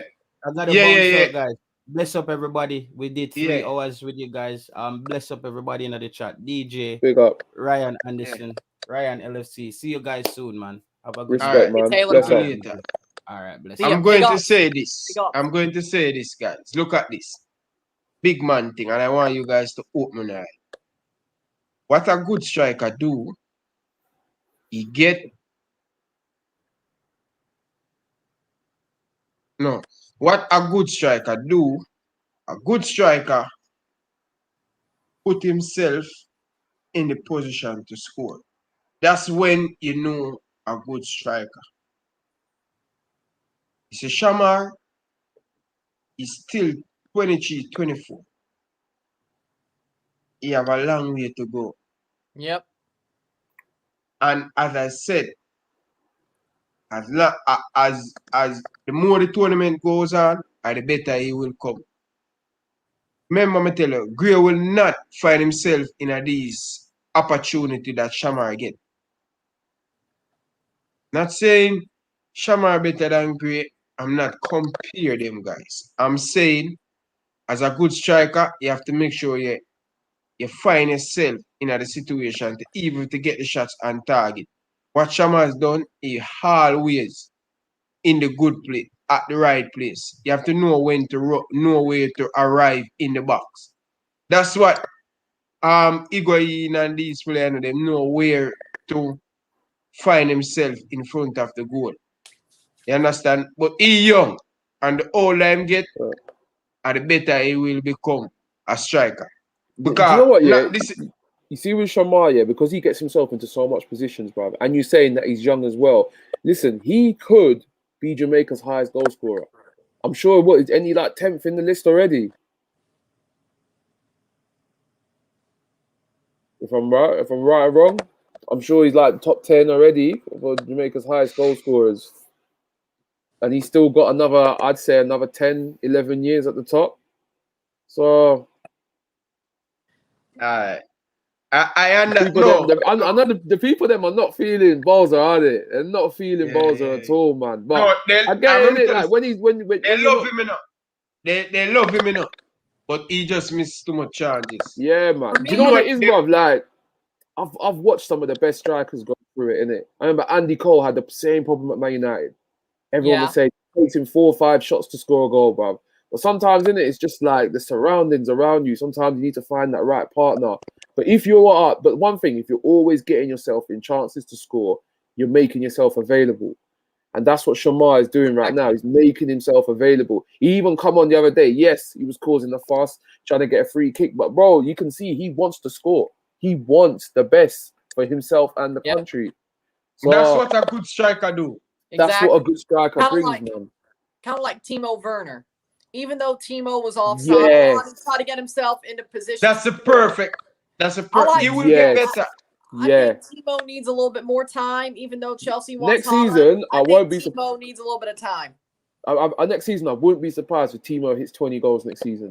Yeah, 100%. Because he's getting himself in the chances, and you can tell in himself, like, he's the guy's proactive, isn't it? Yeah. But at the moment, it's just not coming off for him. He's just having an unlucky period, and it happens to every striker in the world, man. All right. Even Morata. Glad, guys, I'm telling you, is the perfect. People will say Timo Werner are trash, but tell you, the younger he is as a striker, trust me, you're weird. You see a striker at the age of 22 and him just killing it. This is why the striker get big bucks. They get big pay. Not many people can score goal, Bridging. Not many people can score goal. And I'm saying, I know Shamal Nichols miss a lot of chances, but he will come good in the long term, guys. That's all me saying. I'm not saying for start come Sunday. No. I am not the coach. And if I were the manager, I wouldn't start him this Sunday. I would bring him on. But me know say him have a point to prove. That's why I'm so hungry. I wouldn't even be surprised if he scored. I wouldn't be surprised if he scored, man, because he just seems so hungry, man. He's got that goal scorer instinct. Brother, he know how to arrive, brother. Oh, I know say that look you are good. And I'm going to say it again. And Shaman Nichols come from the same community and we live like a minute, not even a minute. Yeah. Like, we live so close. I can stand up over my yard and look over Shamar yard. I can stand up and look over my yard. So I know Shamar very close. Let me tell him something where I love about Shamar. He can take criticism. As me, who I do my job, the other day I said to him, say, yo, bro, I go beat your body now when you go out with your foolishness. You know? And I say, yo, brother, you do your job. That only make me get stronger. The man said, just be real with me. Ryan LFC. You know what? That's mad you said that he can take criticism because, like, you need to think, bro. Like, he went to live in, was it Slovenia to play for Donzale? Bro, yeah. Listen, them players saying easy to go and stay and live, you know. Especially for a black man. It's not easy. And he's strong mentality to go and live there and then not even do that. Not even on top of that. Man was top scorer out there. And then that's how he got his move over to Belgium. So, like, at the moment, yes, everything else is not working with him. His touch might not be there. His link-up play, hold-up play. All right, cool. I hold up my hand. It's not the best right now. But one thing he's doing, he's getting himself in opportunities to score. If he can be clinical, literally, man, Jamaica have got a great striker there, man, for the next 10 years. But it's just everything else needs to come into play. And also, the squad is so imbalanced at the moment, man. It's hard to get the best out of everyone. Even our best players not even turning up right now. Yeah. You know what I mean? In Bailey. So we've got a long way to go, man. It's chemistry. We need more friendlies. We need more link-ups and team bonding, man. Because otherwise, man, our players are just going to not hit the heights where they're meant to be. I have to say, the Gold Cup for most teams has seemed pretty lackadaisical. Like, the favorites have seemed all pretty lackadaisical besides Canada and the USA. The teams that haven't played much together that are the favorites, they haven't looked great. No. So maybe that's just a function of pandemic. The fact that they couldn't play much together. Shamar tell me, say, man, say, Ryan, when I go, it never easy for me. Man, say, one black player one black somebody him ever see. Since him that Savina. When the first time him go to Savina. Man say one black player, and you know, it's not a player. Him said to me, say, yo, where the long time athlete for Jamaica name, man, that first superstar girl. What's your name again? Oh, Athlete, man. Merlin Merlin Otti. Atti must have an agent or somebody from there. Yeah, because she went and run for them, innit? She run for them. Yeah. Yeah. And the man tell me, say, yo, Ryan, it's tough. Tough.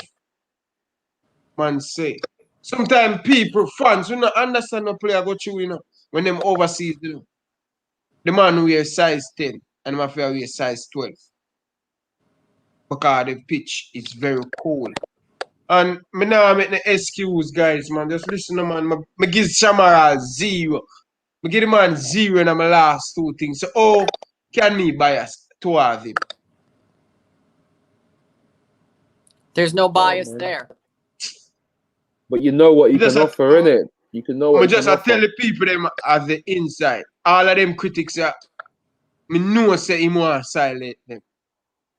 For me, Me know him want do him best. And You the thing understand? is as well, you know when you're playing in tournament football, it's not how you start, it's how you finish. And we've still got another game to go, man. So I'm telling you, bro, that guy just seems hungry, innit? He's just one of the, he's just a striker. Strikers are greedy.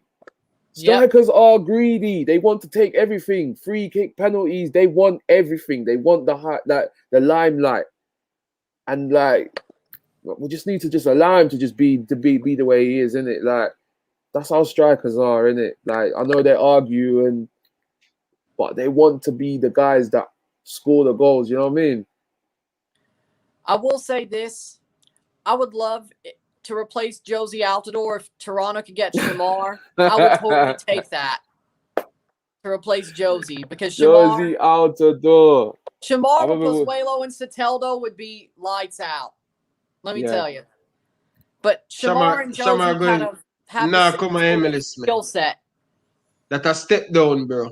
Yeah, he needs to stay in Belgium. We don't want too much of our Jamaican player them coming back. They go to Europe and coming back.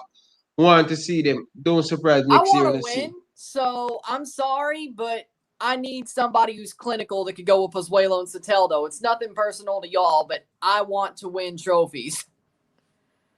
It's honestly club over country for me, so.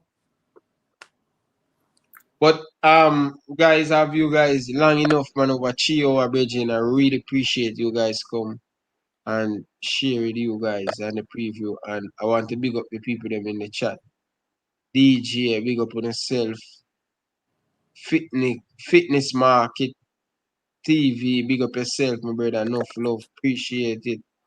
Yo, big up to all of guys. I can't even go through it, guys. And I'm telling you guys, I have the merch store. Go and check it out, guys. Check it out. Get your Ryan LFC milk. Get your Reggae Boyz jersey and stuff. We all have them here. You understand? So just make sure you guys tuning in. But remember, guys, to hit the like button and make sure say you subscribe. It's showing me that we have 147 people, 147 on the live, right? And out of that, me have 53 of you guys don't subscribe. Come on, guys, man, hit that subscribe button. Why not, man? You guys has been watching. 200. Yeah. Come on, guys, man. Hit that like button, man. Hit the like button and hit the subscribe button. But Ryan and DJ, what do you guys have to say before we take off? It was awesome to be on here. It was a great stream, great 3 hours of talking about the Gold Cup. I have a group stage recap, quarterfinals predictions coming out later tonight. I'm going to record that after this is over. So coming over and check that. Big ups to all y'all. Coach Karume, that was amazing. I love being on streams with him. He's awesome, Coach Karume. He knows his stuff. Yeah, he does. He knows his stuff. Passionate. Big ups to Taylor. Big ups to Demo. I thought we'd have a big head clash between them tonight like we did a couple of days ago, but we didn't. About a week ago. It did get heated. But this was an awesome stream. Big up to everybody here. Big up Ryan LFC. This is awesome. These are awesome. It's an awesome panel. It is. So it's fun to be on here. Yeah, I hope Shamar, listen to the people there, man. Come on, people, man. Hit the like button, share up the like, hit the subscribe button. Come on, let's get us the 8,000 subscribers. That's mean a lot to me. And so, yo, hit the like button and stuff. DJ, what you have to say before we leave? Yeah, you know what, man? Thanks again, Ryan, for letting me come on and speech what I need to speech up and that. Big up everyone on the panel tonight. I had a little history lesson I didn't even know about. Yeah. There was church. Didn't know there was church happening before World Cup qualifiers back in '98. But yeah, man, I hope we get that blessing this weekend. Yeah, looking forward to the game. I just hope it's not the end, man, because I'd like to see us get to the final and try and win it this year. But if not, it's all a learning curve, and you know we've got the World Cup qualifiers coming on.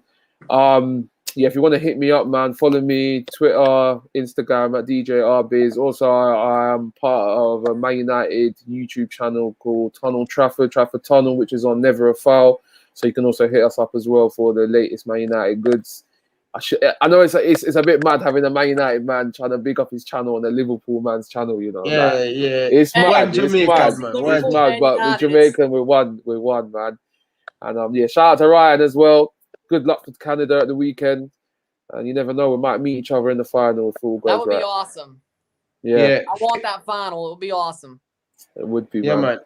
Football highlight. Click on that link. Go and subscribe to Ryan Fitness Market. Click on that link in the comment section. Just click on the link and go and subscribe. Tell him that Ryan LFC send him. Marlon, click on that link. You understand? Click on that link. Stacy, click on that link. Enough respect. Make sure you guys go and subscribe. Come on, Yeah. Dom. Appreciate you guys, Let's man. go. Let's go. Yeah, man. That's Hit up the like button, man. Yeah, man. Make sure you guys go and subscribe. But yeah, I just want to tell you guys, thank you very much for your support. Tomorrow we'll be back, and we'll be back better. So watch the intro and make sure you check out the store. Thank you.